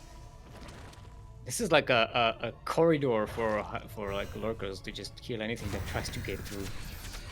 Here we go. Oops, drop getting caught at the south, but it's kind of, I just see attack now coming to KnockKnock. It's a pretty small looking force, but there's only a tank here still, Mold. Yeah, and this is camping the production. The lurker is dug in. One person trying to bait these forces into the lurker. The lurker does. Oh no, the lurker is still alive actually. There's no detection. There was no scan. The Widow mine there actually getting dragged onto the Marines by the Overseer. Meanwhile, dropping the main base and one sent to the north. But this is where the important fight is happening, and this is where KnockKnock needs his units. And it looks like Napolcochon is doing it. Killing off these factories means there's no tank production. Or extra tank production. There's just one being made at a time. And the supply block again for KnockKnock. Yeah, the hive does go down in the main base, but this is when you get lurkers this close to your production, you need like all hands on deck. This is so scary. As you said, the factory getting taken out. I mean, one factory with the tanks being made at a time, and I'm starting to think that Nice catch on these a lot of workers. trouble. Started stepping on these drones. The lurker then goes down. No more lurkers for you. This is a full-on base raid right now. I think the Terran is in a slightly better position though, because the production in the main base is still safe.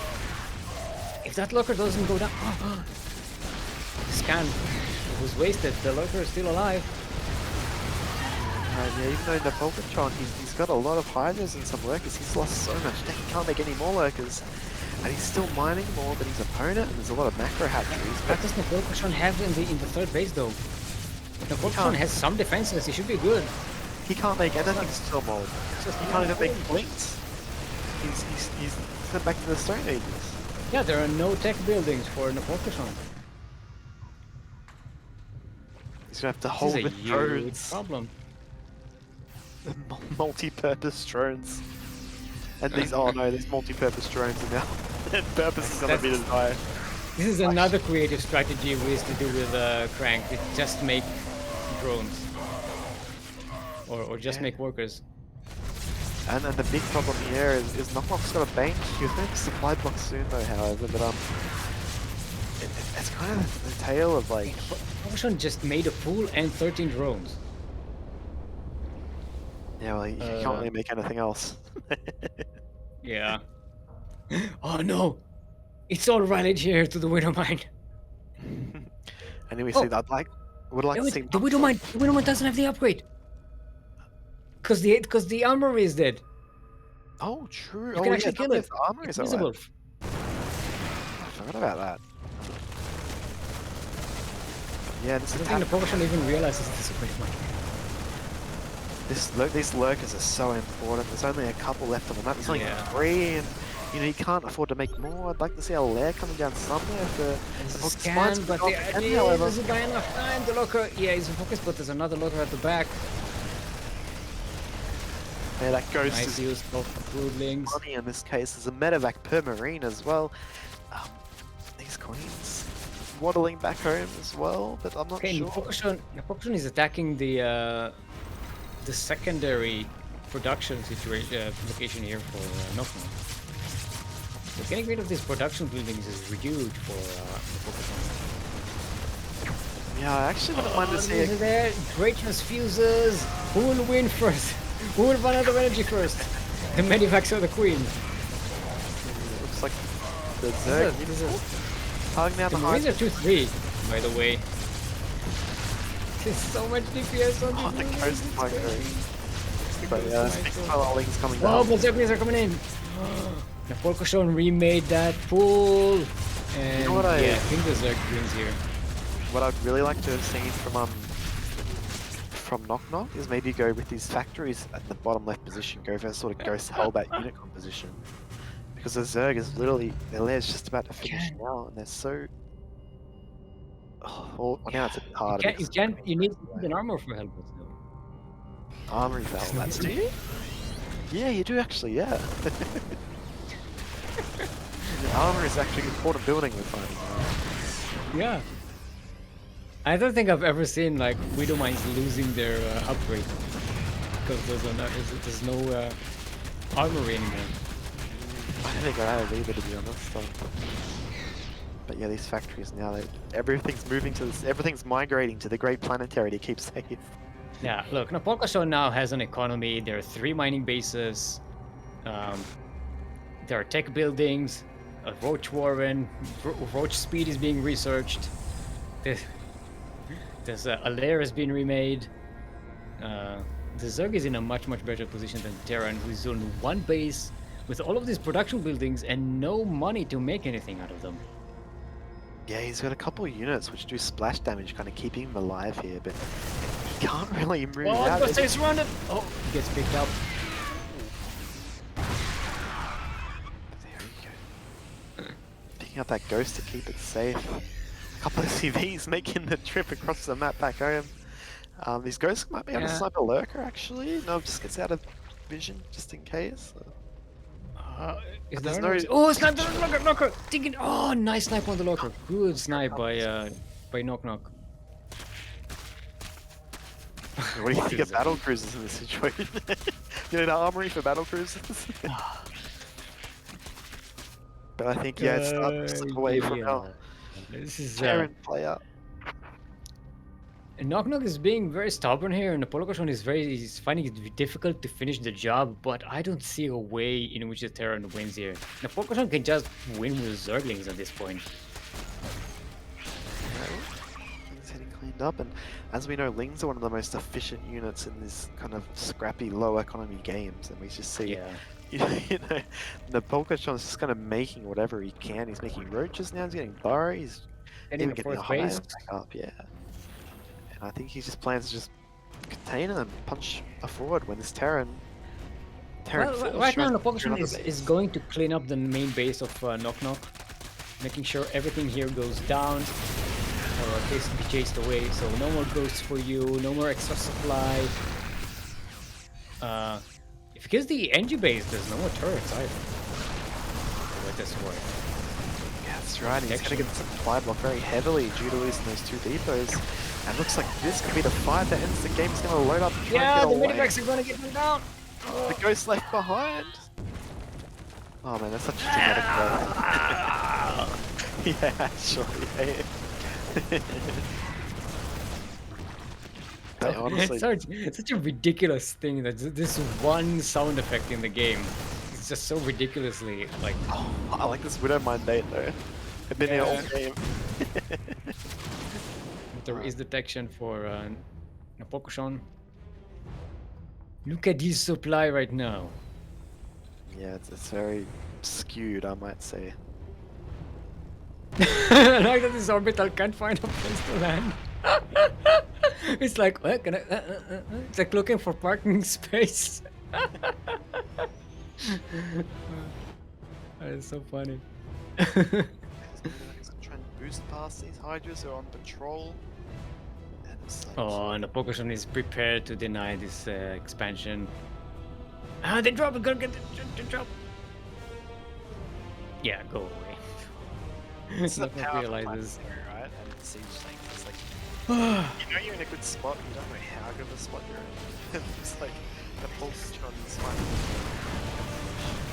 Just got a little tired because I realized this is game 1. Well, technically it's game 2. Yeah, hold it apart. Also, get the microphone. It's distracting. It's pretty close. I don't know, like, read it, but Wanna hear everything. Alright, there it is. GG is called. Napolcochon evens up the score. We have ourselves a sideways 1-1. Shout out to Nameless for that raid. Hello, Nameless. Did we end up having the Nameless versus Nobody show match group? We wanted to set up a show match. Nameless versus Nobody. Nameless 'Cause, versus Nobody. That would be a cool show match, actually. I like that concept. Yeah. Alright, so it's going to be KnockKnock's choice. It's going to be Hardwire for people, gamers who game hard with Hardwire. They're wired hard. So we're back Did we down. see? We didn't see. So we didn't see Glittering Ashes or Blackburn today. No, we actually haven't, have we? So the map bull bingo is looks like we're gonna be at a loss today. Let's see if everybody's prepared. Look at Jeff. I want to say it too. Everyone, I want to say it. There we go. What? Good luck, have fun. Oh, Oh no, I made a space. Unacceptable. not a real gamer. Not a real gamer. Not a real gamer. Not a real gamer. Right. Game. A real gamer would like have not Data used the space typo. and he's been efficient. Inefficient. Waste of space. Inefficient making the space. Oh yeah. Chase, otherwise known as a waste of space. No, you're not wrong. You're not wrong. Here we go. Spawning in the bottom left position. It is our Taiwanese Terran player playing for Katsu Fan Club with the anime decal in the heart. It is KnockKnock. And that was the end a little earlier, so I just writing it. And in the northeast corner of the map, all the way from the Nether Fonts, evening up the score to a sideways 1-1, representing Team GDA, our Red Circle 2-time MSO champion. Give it up for Napolcochon. You went 12 pool. So yeah, we got the newcomer versus the old guard. So a little bit of surprised to see KnockKnock. Normally, when you have a new player, they don't really just kind of ace away the finals, you know. But I wonder if Napolcochon's going to go for roaches here, if it's going to be some sort of... No, he's going to pull off and get thing speed, yep. So I believe we've seen this before, correct? On Pride of Alteris? I don't... my memory is not that good. Okay. So what happened last time when strategy, I believe it was against these two players too. Napolcochon, he got a good cancel on the natural expansion. He took the gold base as well, and he just managed to kind of like power through with that gold with roaches. He did it in the second game of this, the first time these two played, so it did work out. Maybe he's going to try it again. This SCV scout, yeah, he's just going to dodge it. So Yeah. but this time there's no gold base to kind of fall back on, so I'm curious to see what kind of, you know, move he Is that a good thing or a bad thing? We've established that it's pretty good not to have that gold base. I mean, he won with it. Oh, the Reaper almost gets caught, actually. And a cancel straight away. SCV's like, let me in! No, man, no. I'm in the corner. I can't see you. Can't see me. No. Alright. Oh, the poor SCV. I knew he's We're got the Reaper. supposed to hide. So important keeping that Reaper alive. It's actually gonna, you know, progress his build order slightly because he wasn't forced to make a Marine to deal with those lings. Yeah. And just have a, looks like a 2-1-1 possibly from our Terran player. Yep. Not too shabby. Pretty good in ZVZ. Still, even in these days. It's a very versatile build. Mm-hmm. And we did see the Napolcochon did see the reactor on the the barracks in the wall. Sometimes, you know, players can panic and just kind of want to get as many units out as possible. For a player as kind of good as KnockKnock and Napolcochon knows he is a very solid player, I think he could probably derive this 2-on-1 from that fact. Yeah. Now the focus on getting a third base. We don't see any lair yet. And no tech, no Roach Warrior, no nothing. Wait, what? Did the Napolcochon cancel Zergling speed before? Because it's now halfway done, and I'm pretty sure it started at the beginning of the game. Yeah, I'm not sure. Maybe you cancelled it to get the third base down faster. He realized he kind of did what he achieved. Ooh, saved the worker there. And Reaper manages to escape. Oh my god. What a the chat! queen! Oh no, he did not escape. Queen's like, guys, I'll show you how it's done. Not good enough. But yeah, expect to see this 2-on-1. This triangle third can be a bit exposed. So, he's going to go for a mass queen kind of speedling defense, still not burning gas. So I wonder how KnockKnock is going to be able to find a chink in his Zerg armor, which he's done before. But see if he can repeat that feat. It's not armor, it's carapace, actually, technically. Well, Queens You know, has it is an one it's an armor, right? armor, but since it's a biological it's carapace. Carapace, yeah, true. I don't think True gets carapace. It just gets attack and just attacks. It I doesn't don't think really he even gets carapace. attack, he just kind of, yeah, just goes. He just gets His Zerglings have an exoskeleton. Good no enough. upgrades or nothing. Just make Zerglings and Banelings and go. Pretty much, yeah. And Queens. So that could have been 4 Banelings at +1 melee. Why are we zooming on that Queen? Group, what are you trying to show us? The Queen. She's looking at the carapace. Ooh. Oh. Sometimes Kuro just zooms in on things and I'm trying to figure out what are we looking at. Of like, because she does have a good eye for interesting things that are happening on the map. This is a strange kind of execution. He's just kind of walking across the map here at KnockKnock. And we see Green just going up. Kuro is saying, sometimes I'm just busy estimating my head. Yeah, that makes sense. Alright, KnockKnock knocking on the door here with a bunch of Marines. No Banes, no nothing on the Napolcochon side. There are a bunch of Queens, but one of them will get sniped. Yeah, we see he's actually forcing out quite a few lings here. Right now, Napolcochon feels comfortable going back into drones, getting his lair, but I'd say even with like if he gets no more damage, and he's gonna get more damage, I'd say this is pretty good for 2-on-1. Catching an Overlord as well. It's nice that supply blocks Napolcochon a little bit. And if we look back at home at the transition, we don't see a third command center. We see 2 more barracks. We've also seen this, I believe, was this from the first game they played, where he went for the double engineering banes and extra barracks of their first series? Either, we have 2 more medevacs coming across the map, and we're going to see some aggression, and maybe he wants to catch him out here at this third base. I'm worried that Napolcochon skipped the Baneliness. Oh, there we go. Okay. He did get a Baneliness. I missed that. I skipped that. He's There are droning. Banelings on the way. This is dangerous. You gotta get Bane speed. It's not gonna be ready in time. Napolcochon really needs to buy time here. Oh, the Banes are ready! Decent connections. This cleans out half the amount of Marines here. This is a great catch for Napolcochon. Trying to Keeps him in focus the game the here. Banelings. Yeah. And he does focus down the Banes there. It's quite nice. He's lost a lot of these forces, and when you're going for a 2-base push like this, you kind of want to try and retain your units unless you can trade them very well. So third CC going down. Expect to see maybe a 1-1 push, I'd say, with a couple of tanks to follow up. Light is shouting, he makes queens. I said queens! God damn it. El Queso? Just imaging my head. Yeah. True is the kind of Jeez. player. For years, he went with the queen pushes long after everyone knew how to deal with them. He was just low, make Zerglings, make Banelings, push with queens. But yeah, ooh.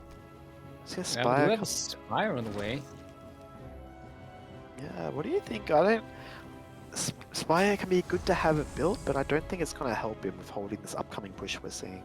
But actually, there's a lot of Banes that could run right into these Marines, and they don't have Bane speed. Oh, they're waddling through. Oh, they kill a couple of SCVs, at least. It's something. That's right. Ugh. Keep in mind, Steelmold, we have a Liberator follow-up, so I'm expecting a push and then some Libs just to kind of park around the Yeah. bases. So. And this push comes in with the tanks. The Banes don't have speed. Some of them are getting sniped already. But the tanks might go down. If the tanks go down, there's a chance one tank remains and the push can continue. Yeah, he kind of seems like It it seems like though. Napolcochon wanted to catch him off creep, but in that act he did manage to catch at least one tank, but he didn't really take the greatest fight, especially with the 1-1 not yet finished, where Terran is now pushing Yeah. for 2 clear. So this is a very inefficient trade for the Zerg, but as long as KnockKnock doesn't do equal damage, the Pokemon is The pretty good. Liberator's coming in. Okay, this is the chance for KnockKnock to do some damage. There we go. Now, if 1-1 completed, Napolcochon's going to go across the map and try and be aggressive, but he's got problems back at home he has to deal with, and yeah, he's going to have to back off. Yeah. I don't think Napolcochon can really do any damage though. KnockKnock has enough at home to defend. I think it would be an overextension to try and attack right now. Look at the army supply. Yeah, and you see here, I think he feels the same way, because he's going to Mutus now. He feels relatively safe seeing the army back at home, dealing with these Liberators, but I guess kind of looking at the worker count, you can see what a large commitment our Terran player's kind of done here. He's only got 48 SCVs. He does have a third base, but because the main is pretty much lined out, you know, he doesn't really, he doesn't have much of a economic base, The I guess. real issue here is that the Terran really didn't do economic damage to the Zerg. Only 5 drones died in this game. So Napolcochon is on 75 workers and catching up in the army supply. Don't lose the Mutas though. Yeah, that's So true. bad. The biggest problem here, though, is Terran is ahead in supply, and when Zerg has a much larger worker lead, you have to keep in mind that Yeah. means that Terran is a much larger army, so this is very scary. Lingron by the third, trying to distract the Terran. This is a great move, actually. There's no Marines in the bunker yet, they get in now. Yeah, the Zerglings were like a little bit unguided there. Just ran around. Wasted a few precious seconds, but they still do damage. Yeah, They're pretty expendable units. this is the thing with the Mutas is they can really pick off, or at least like keep Terran babysitting and slow down their push, but I don't think there's enough Zerg. Ah, there's no creep spread! Split, puppy, split! Oh, no splits, but there is target firing. Oh, so many Marines just go down to the Banelings, and KnockKnock has to back away. The Brutalists chasing the Medivacs. A Liberator not quite getting a lot of damage here. And Yeah, Napolcochon, again, still has a great economy.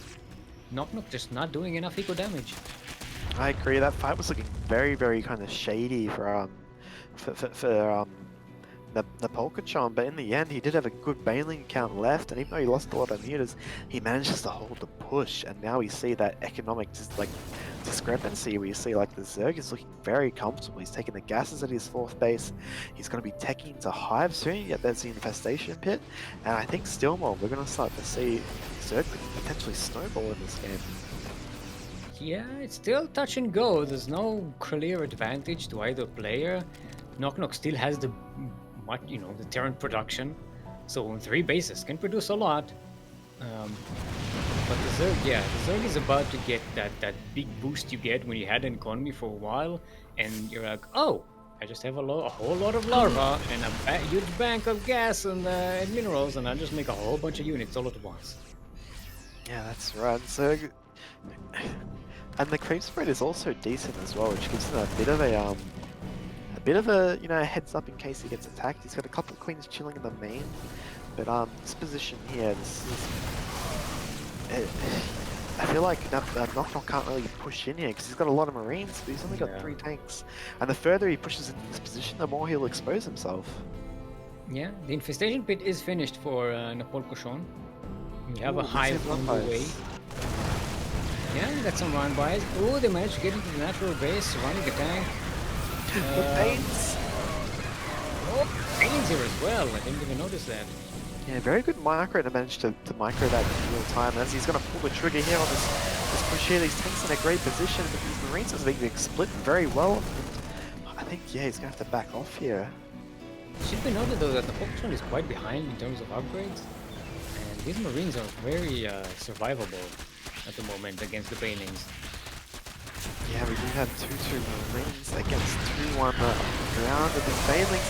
But Tank's in such a good position. He's kind of, Yeah. you know, instead of just pushing into Sort this of beating base, the Banelings there. yeah, he's just holding this position and just forcing the Zerg to come to him. Oh, the Baneling's gonna get jumped and cancelled. Yes, KnockKnock is in Boomer a really good position here. He's gonna get that Bane nest, that would be huge. Yeah, Napolcochon made 8 Banelings before that nest went down, so these are all the Banelings Napolcochon will have, and some of them are right here. Yeah, very good run by the third base, killing 80 SCVs, so this is very No, the Mutants can go against the Marines. Unfortunate. Unfortunate. Oh, there goes the hive. KnockKnock manages to 39 workers. He's gonna have to really get some more economic damage. He's already done great, but with no spawning pool. Actually, he's just building a backup spawning pool, but no banelings. He needs infestors or something still more because this army is so scary. Medevac's is gonna heal it up ASAP. There's not enough splash damage to deal with so many Marines and tanks. The Mutalisks, they're harassing on the other side of the map, but they are now no match for this army. They can't really defend at home. And KnockKnock can eventually clear those Mutalisks at the back. This is going to be a GG for the Zerg, for the Terran here in the second half. So it looks like Terran is taking control of the situation. The backup spawning pool, it requires a backup. It's lost it, but Napolcochon, he's near the production. There's a Thor on the way and some Marines are sure to come, but he doesn't have a way to deal with this main army that's doing all this damage. Yeah. So if it all KnockKnock is down in supply, in terms of worker supply, the army of the Terran is just gigantic. There's no way these Mutalisks can deal with it. There's no Baning nest, you can't make Banes. There's just no way for Napolcochon to deal with this. Yeah. There are 22 Mutalisks, which is a catastrophe, but that's it. It can't engage this army. There are so many Marines. I mean, that's the main thing, right? Like, at the end of the day, you got, you know, he's doing great camping his production, but when there's an army out that's already standing strong enough to defeat him. Hold on, maybe if Napolcochon manages to bait KnockKnock to come back here, this is... Okay, there's only one base left for KnockKnock. One orbital command. There is no income for KnockKnock right now. If KnockKnock manages to bait the army of if Napolcochon manages to bait the army of KnockKnock around the map, there's a chance. Yeah, it's a chance, but it's a slight one. These Marines are 3-3 and the mutas are only 1-1. No, maybe you can... they just need to find this orbital. Yeah, there we go. Some Burrow Bane shenanigans could maybe bring him into it. Yeah, He's dead. remember, no scans. If this orbital doesn't go down, or if it dies, there are no scans for KnockKnock.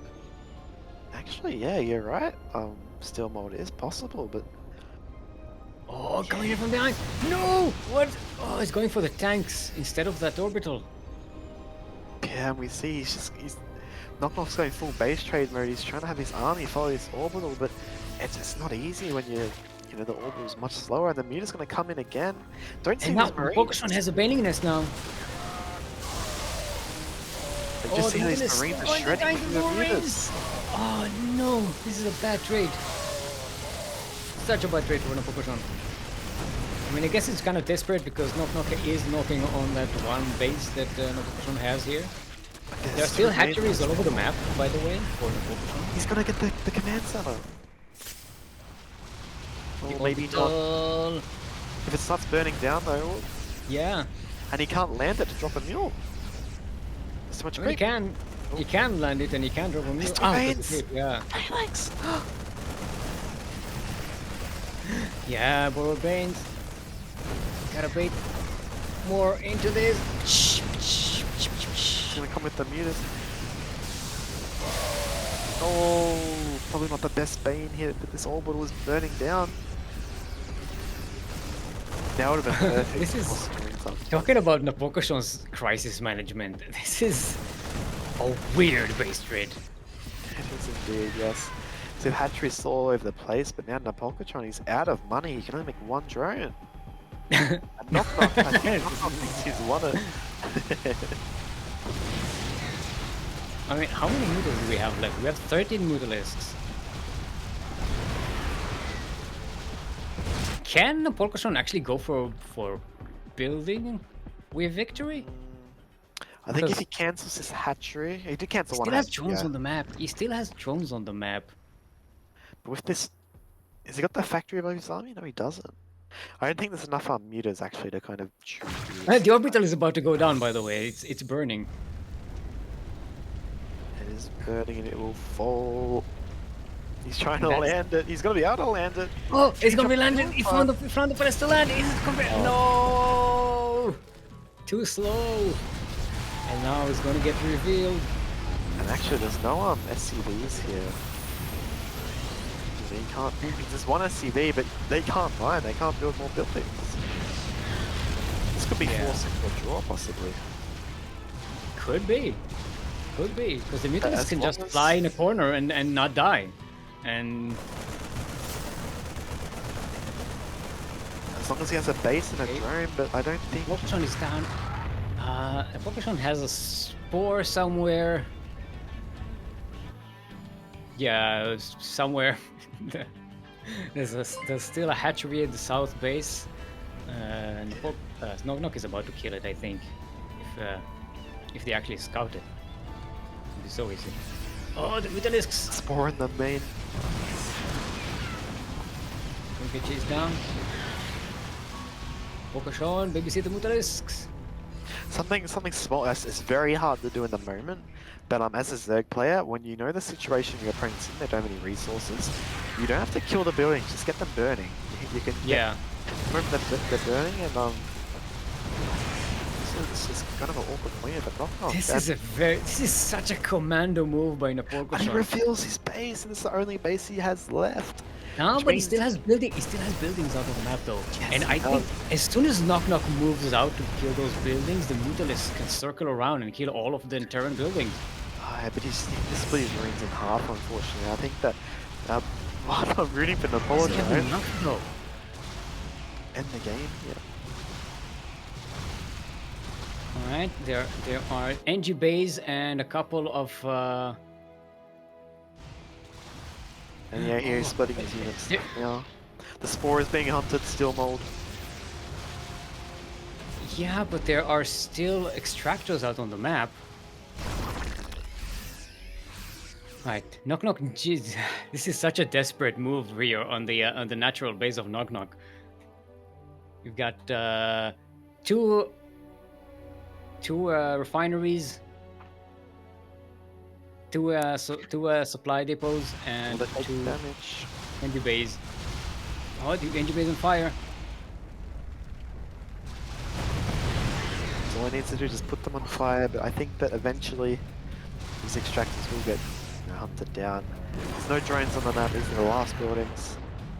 And I think Napolcochon, he realizes that he's gonna actually, like, if he catches these marines, but I think they're gonna get the extractor first. Even though there's one on the left though, however. Yeah, there are two more extractors. Yeah, and it is being attacked. KnockKnock has this. If he gets Oh, this, it's beginning to mutas. It's trying to kill the marines. no, the marines had 3-3 mate. GG. Oh, a wild end to that game. Oh boy. That was intense. And with that, KnockKnock takes the lead in the series 2-1. So KnockKnock, he did put a couple of sleepy faces in the chat, but to me that was a bit of a riveting ending, I have to say. Yeah. Shout out to Nodokasa for 10-month subscription. Gotta Thank get you. 10 quacks. Quack, quack, quack, quack, quack, quack, quack, quack, quack, quack. There we go.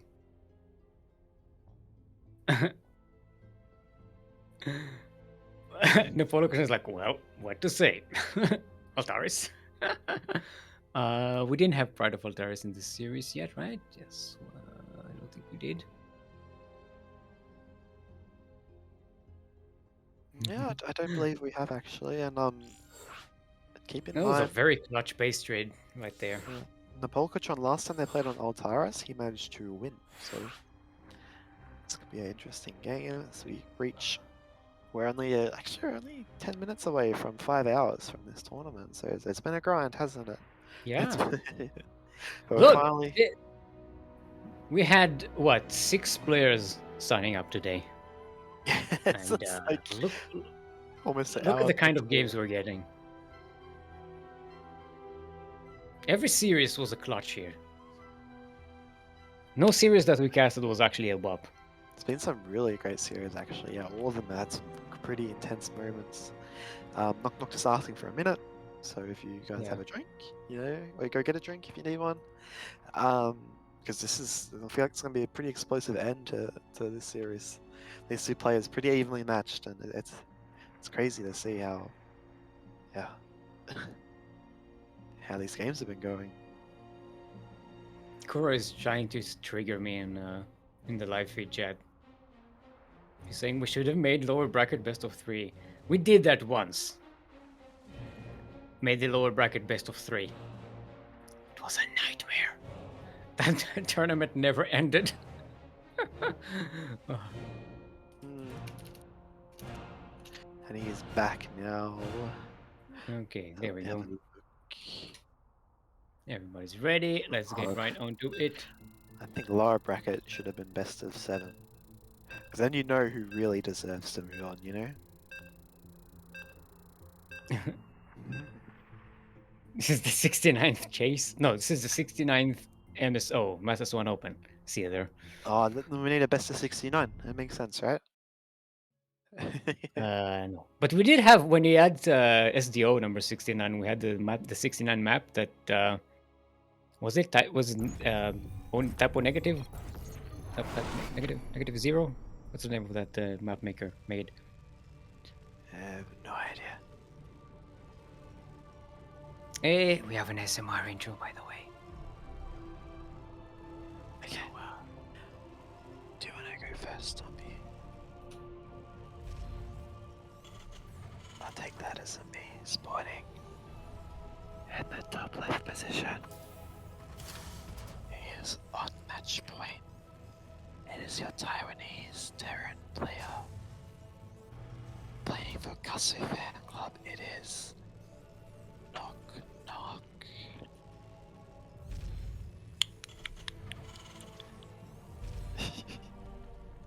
And in the southeast corner of the map, all the way from the land of France, currently trailing behind in this best of 5 final match of today's Master Swan Open, the number 69. Nice. Representing Team GDA in the land of France, our red Zerg is in fact Napolcochon.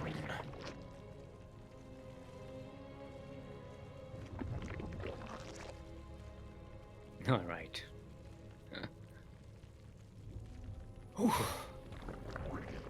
That was an intense game. That was, yeah. I'm a little bit shook. This base trade situations are so insane. They always are, and it comes as Light said in the chat. If he had a couple more banelings and he managed to scoot out before his baneling nest and spawning pool got sniped, he could have taken that map very easily. Yeah. But do you think if he didn't lose those Marines diving on losing those Mutas diving on the Marines under the orbital, he could have taken it, or do you think that getting the orbital that low made it so close? No, getting the orbital was necessary. You needed to completely shut down the Terran ability to do anything. No That's scans, true, no yeah. nothing. No scans, no mules. Scones. As long as there's an orbital floating somewhere, there's a chance for the Terran to come back. Indeed, there's always a chance. They're like disruptors. You can always a chance to get back. Yeah. But another thing we should point out, KnockKnock has dropped a heart every game we've casted so far. Heart to his Kasu, I guess. I don't know. Very smiley girl. So kudos for I being. want to believe that someone wants to believe that Chase is actually me as well, like you or me. Like I'm not that talented to speak. I can barely speak for one person. You want me to speak for 2 people? Ugh.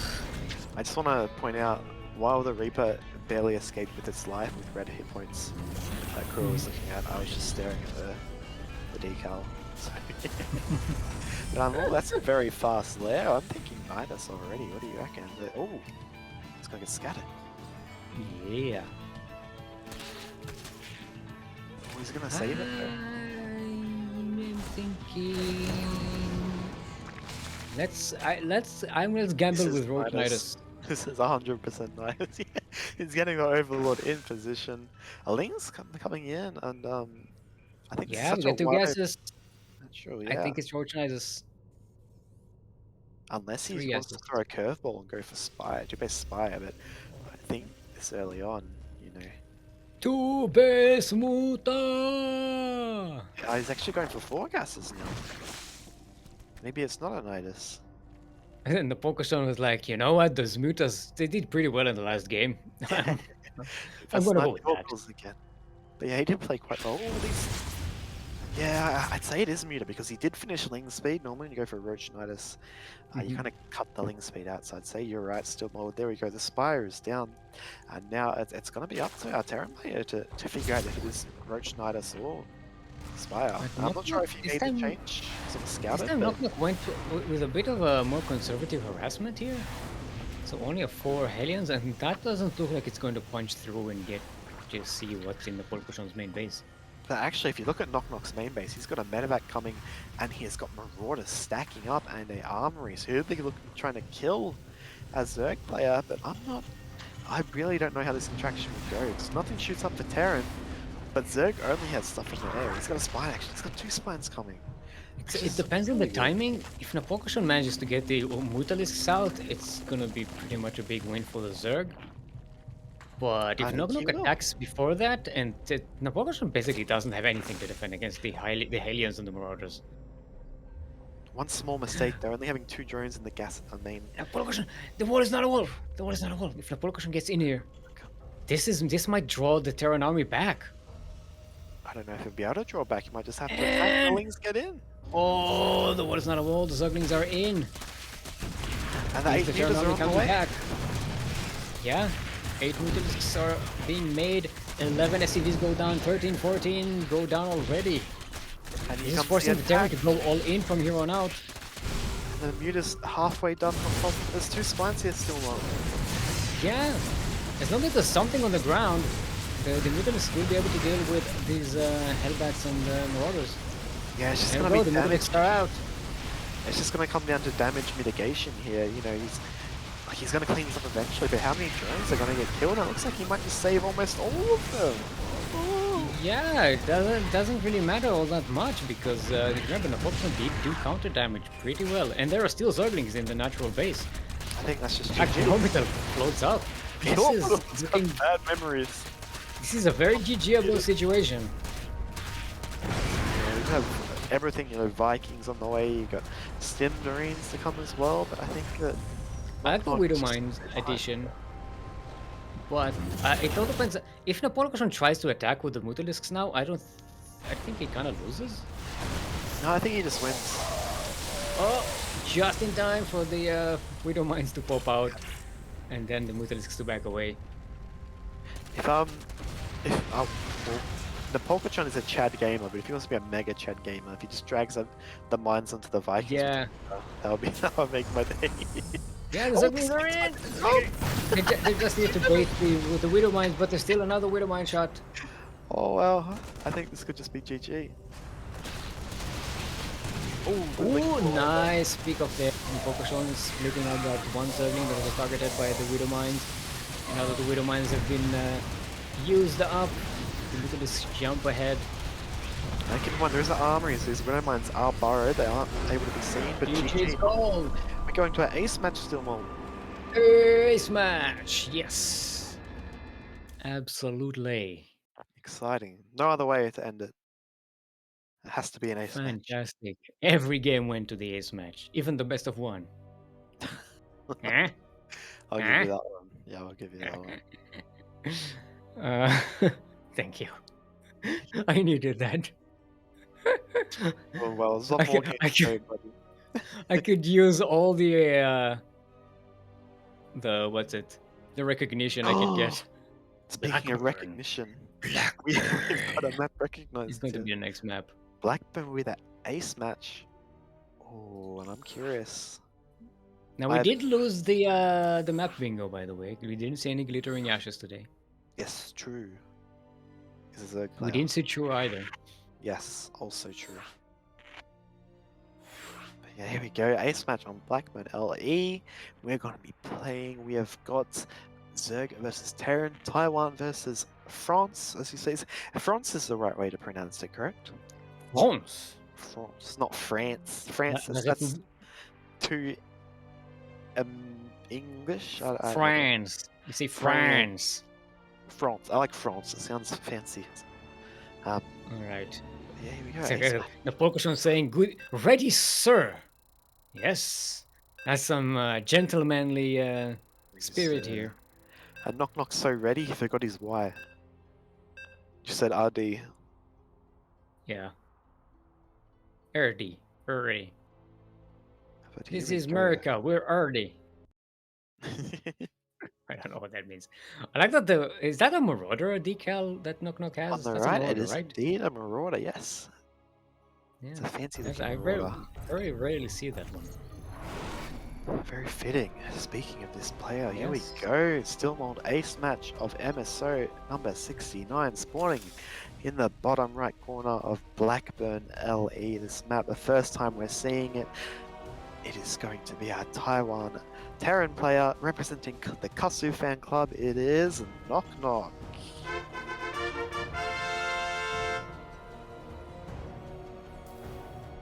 And in the southwest corner of the on, map. still on.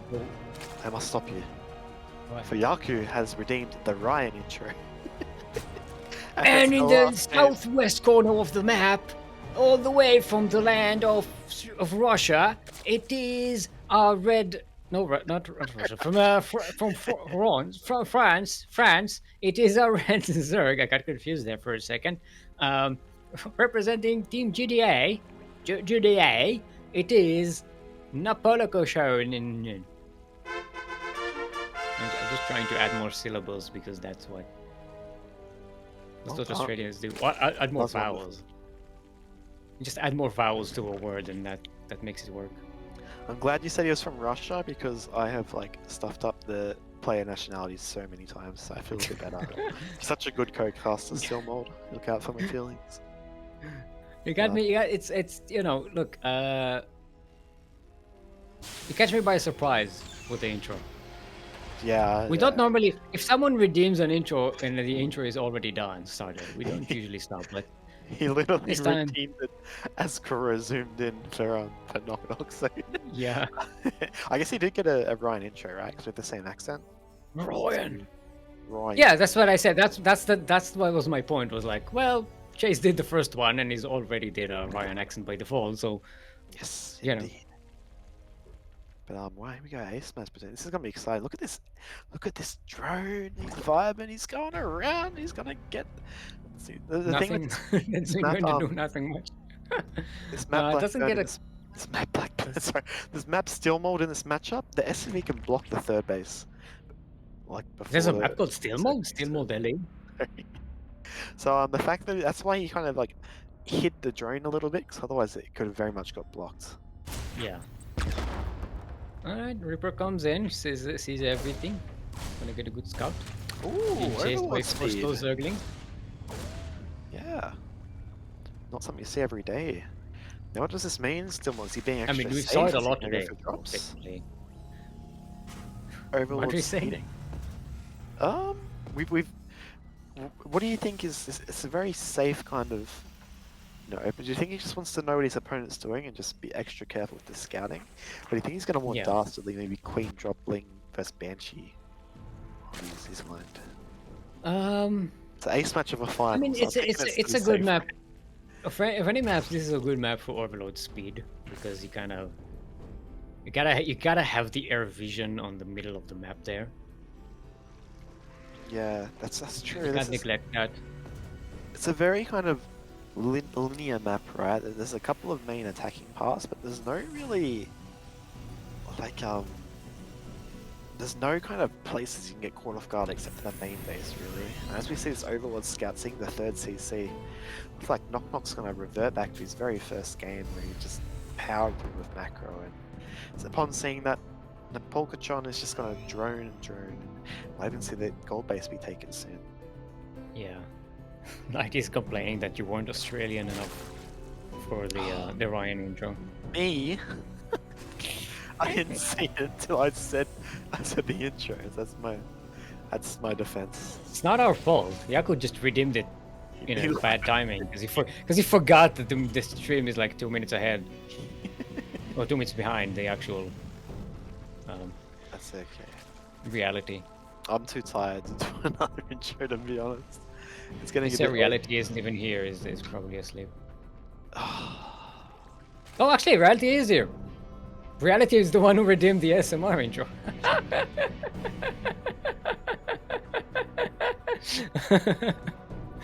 Yeah. Ooh, Liberator first. Look at it go. Yeah. I think this is a good map for Liberator. It's a But and hence why you need the overload speed here. yeah, this queen getting isolated out the front. She's by herself. She gets out here. We get Banshee as well. And this is smart because Napolcochon's going to be like, oh, I got to bring more queens to the front. Which means this Liberator might have a better time just kind of vibing around the shark and the drone. Yeah. Ooh, I like the stars at the back. Very diligently. See the galaxy. Yeah, well, 0 kills. that now. liberated. Phenomenal. That kills a queen. Hellions getting a couple here, so it's like, we'll show you how it's done. Yeah. I mean, it's Hellion Liberator really works well as like a multi-prong. No, Yeah, they're both kind of 14 drones being pumped out. Both great harass options, and it kind of forces the Zerg to split their resources, which makes it normally yeah, Terran. and also they both kind of get defended by queens, and that's a really important part because Indeed. you know Zerglings are not that good against Hellions, and they're useless against Liberators. So you have to use the queens, and you don't have a lot of queens everywhere. They're kind of slow You moving. normally have a lot of queens, but you don't have that many to select on. Even if you have a lot of queens, they're not going to be in a position to defend everything all the time, and they're kind of slow moving. And actually, you kept these Hellions alive, which is pretty cool. Yeah. All those drones don't want to transfer. They've seen the Overlord saw the Hellions. And yeah, now the Queen's going to escort them to safety. And Banshee is going to come in here. Doesn't have cloak. The run Going to kill as many workers as it can. 4 workers for a Banshee. Not the best of trades, but does keep Napolcochon a little bit back. Napolcochon drawing out hard again. I don't look. See, KnockKnock is getting a third base, uncontested at all. I don't think Napolcochon really harassed at the other side of the map at all this game, right? Yeah, no, he's been kind of passive so far. We've got this 7-minute 2-tank push happening. No 4th base yet, but I'd say, you know, he's getting a lot of tech. He's got 6 gas. He's actually floating 1,000 gas, so I was thinking maybe he's going to take advantage. Yeah, something to mitigate the Terran getting that economic advantage by teching up, but it looks like he's just going for a Roach Ravager timing. Yeah, I'm not sure how.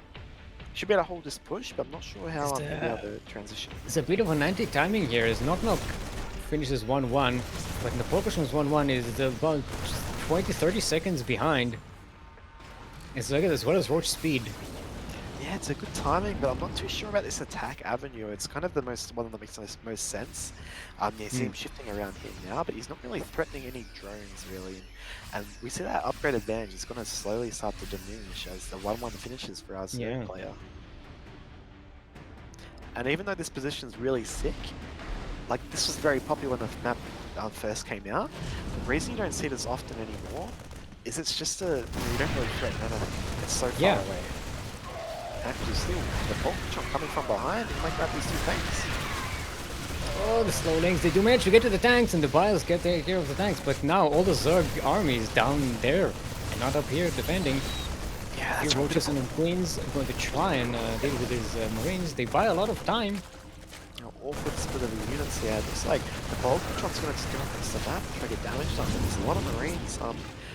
Matter of fact, might get sniped if he targets it down. I mean, Napolcochon has to do counter damage. Yeah, full Medivac gets sniped. So look at the worker supply right now. KnockKnock is just so far ahead, having not been harassed at all this game. Yeah, and a couple of good files coming down. I'm very scared for the Napolcochon here. fire is really good. These Ravagers normally need a line of Roaches to protect it, but the Roaches are chasing his medevac drones. But so far, it's been looking pretty good, and he's actually going into the drones again. 13 coming out still. But he might lose his Ravagers. Yeah. Oh, yeah, the Marines, they're so tough. The Biles don't quite connect with them. Reinforcements are coming in from the Napolcochon, but already losing all of these Ravagers is huge, huge loss. Yeah, Army supply still in favor of Napolcochon despite that, though. Yeah, I'm not a fan of how Napolcochon's going to, how he's like playing this out. He's just kind of mixing between Roaches and then drones and then back into like Ravagers. He's kind of not really committing to Let's one. get some good guys in there. Tanks are all down, but the Marines are coming in from both sides. One tank joins the fight from the back, and the Napolcochon is completely surrounded here. Even one tank survives with 5 health points. Oh, that tank is going to be huge in holding this next wave of units coming in. Ling's being killed up to the third base. But now the third base is exposed. Napolcochon can actually split these forces, send the Zerglings into the mineral line, and the Roaches will take care of the tank from the back. Yeah, they're going to tank, but is that worth it for how many Roaches he lost? Maybe just barely. Meanwhile, back at home, Napolcochon, he's just going mass Roach Steelmold. He wants I to think, just... I think the Zerg can afford to trade that. I mean, for tanks, yeah. For that one tank, I guess so, yeah. But it's kind of the thing with the unit composition that Napolcochon's going for. You just want as much of an army to just kind of punch through at once. Yeah. He's kind of bleeding units. He's traded multiple times. He lost Ravagers at the third base, where this Roach Ravager really kind of shines when it's all together. So it's not bad, but I think that he might want to kind of consolidate his forces, go for one push to decisively, take out that third base. Yeah.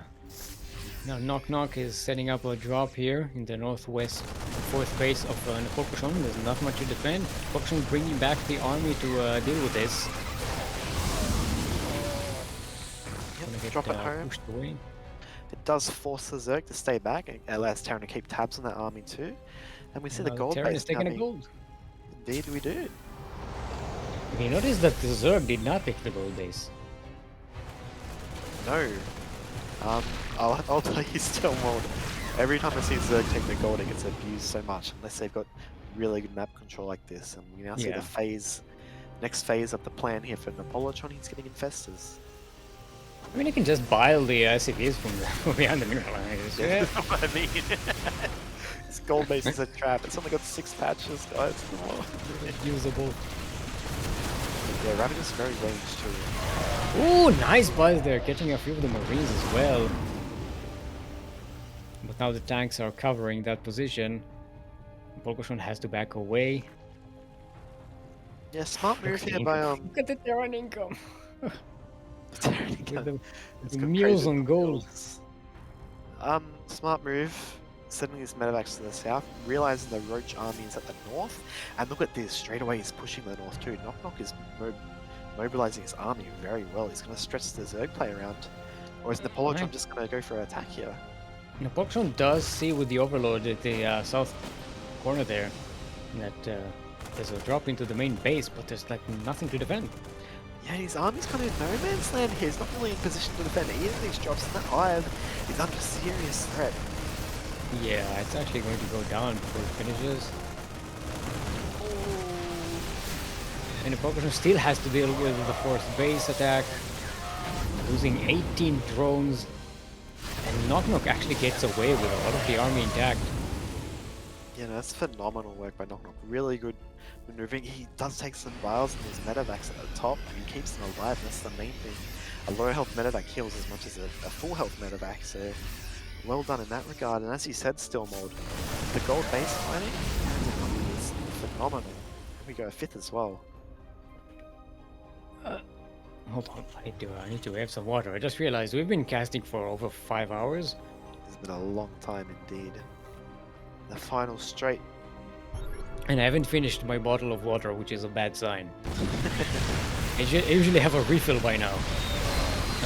Alright, the Roaches are in the middle. They're surrounded by marauders and Marines and tanks. And I think Napolcochon is just is done with life. And yeah, he's losing his top left base as well. This is I think this is the end.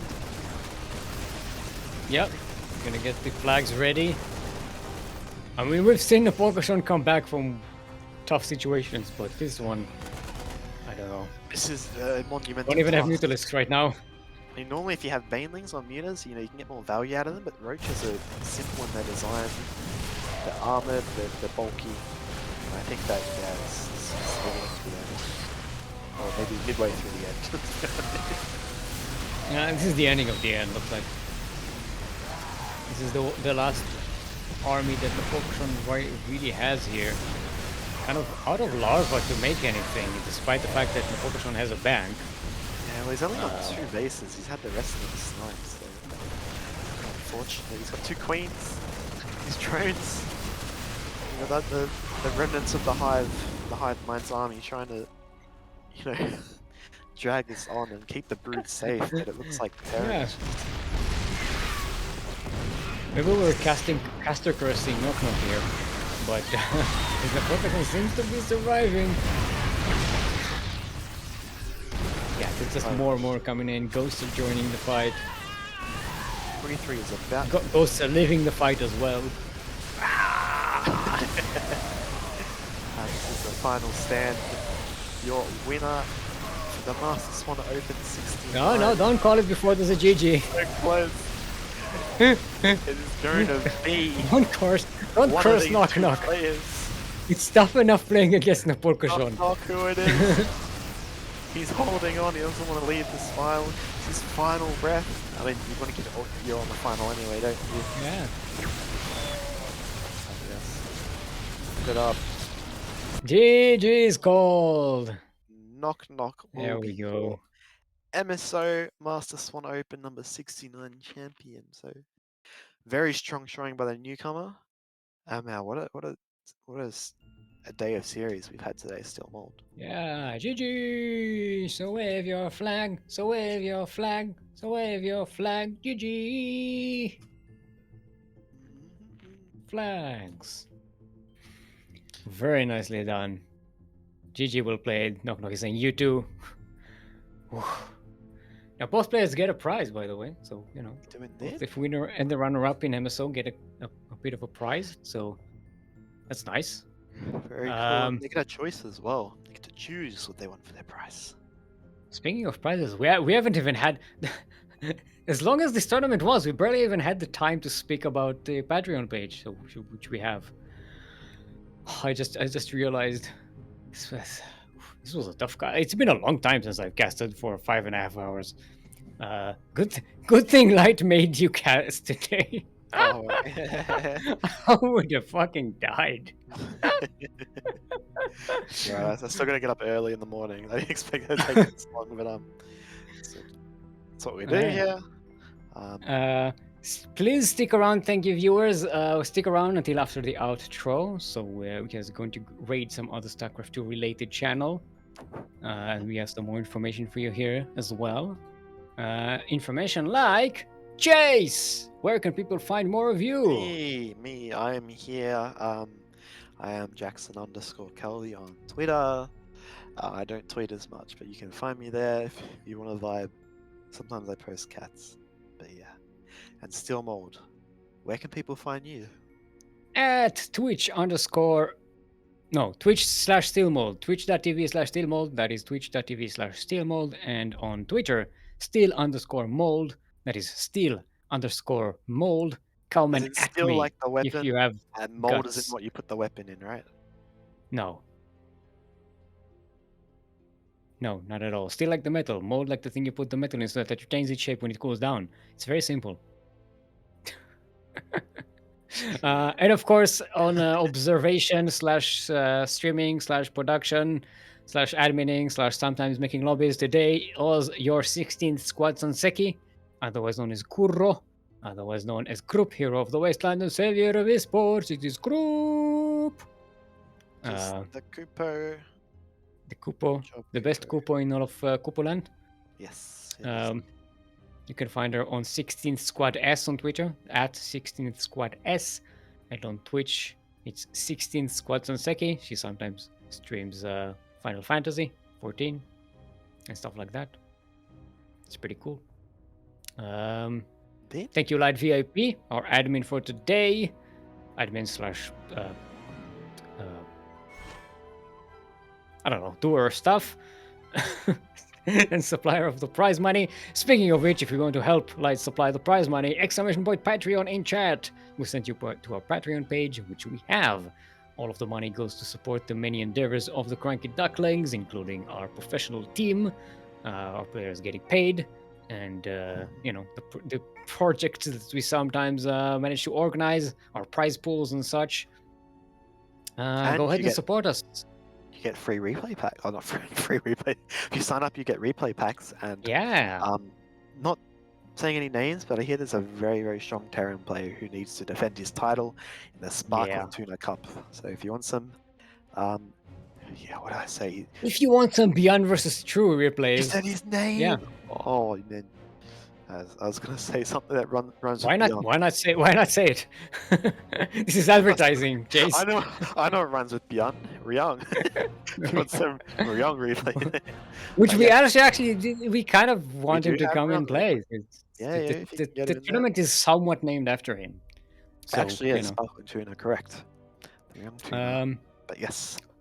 What else? Our next broadcast is going to be in.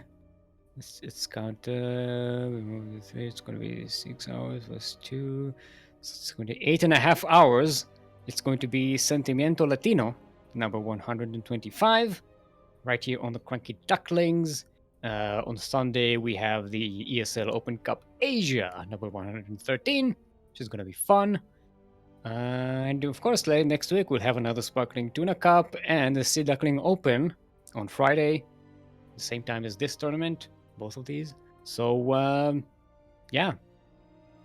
Go ahead, give us a follow if you haven't already. Subscribe to CranKy Ducklings if you want to get some replay packs and cool emotes and, help support the CranKy Ducklings. Congratulations again to KnockKnock for knocking it out of the park. To be honest, I'm so glad you didn't make as many knock-knock jokes as you did. On their very first appearance in the tournament, a real Royal Roader. Yeah, congratulations. Ah, damn it! I messed it up. I should have said KnockKnock. And you said, well, who's there? And I said, Ro. And you said, Ro who? Royal Roader! But I messed it up because I'm an idiot. This is what happens when you let me run the things here. So.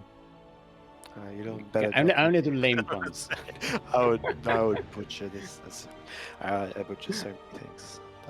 But All I will right. learn my player nationalities and teams especially, which I've been told I can totally. It's work. fine. It's on brand. It's on brand for us to make mistakes. It's on brand for the silly Chase player. Chase. Just massive Chase. roaches. Chase. Booby. You're casting with a puppet. What am I doing with my life? Come on. Oh man, this is a realization, but yes. All right. Have a wonderful weekend, everyone. Have a great week for the next week. Stay hydrated. Stay your roaches. Keep playing the game. Keep getting good at it. And prosper. Goodbye.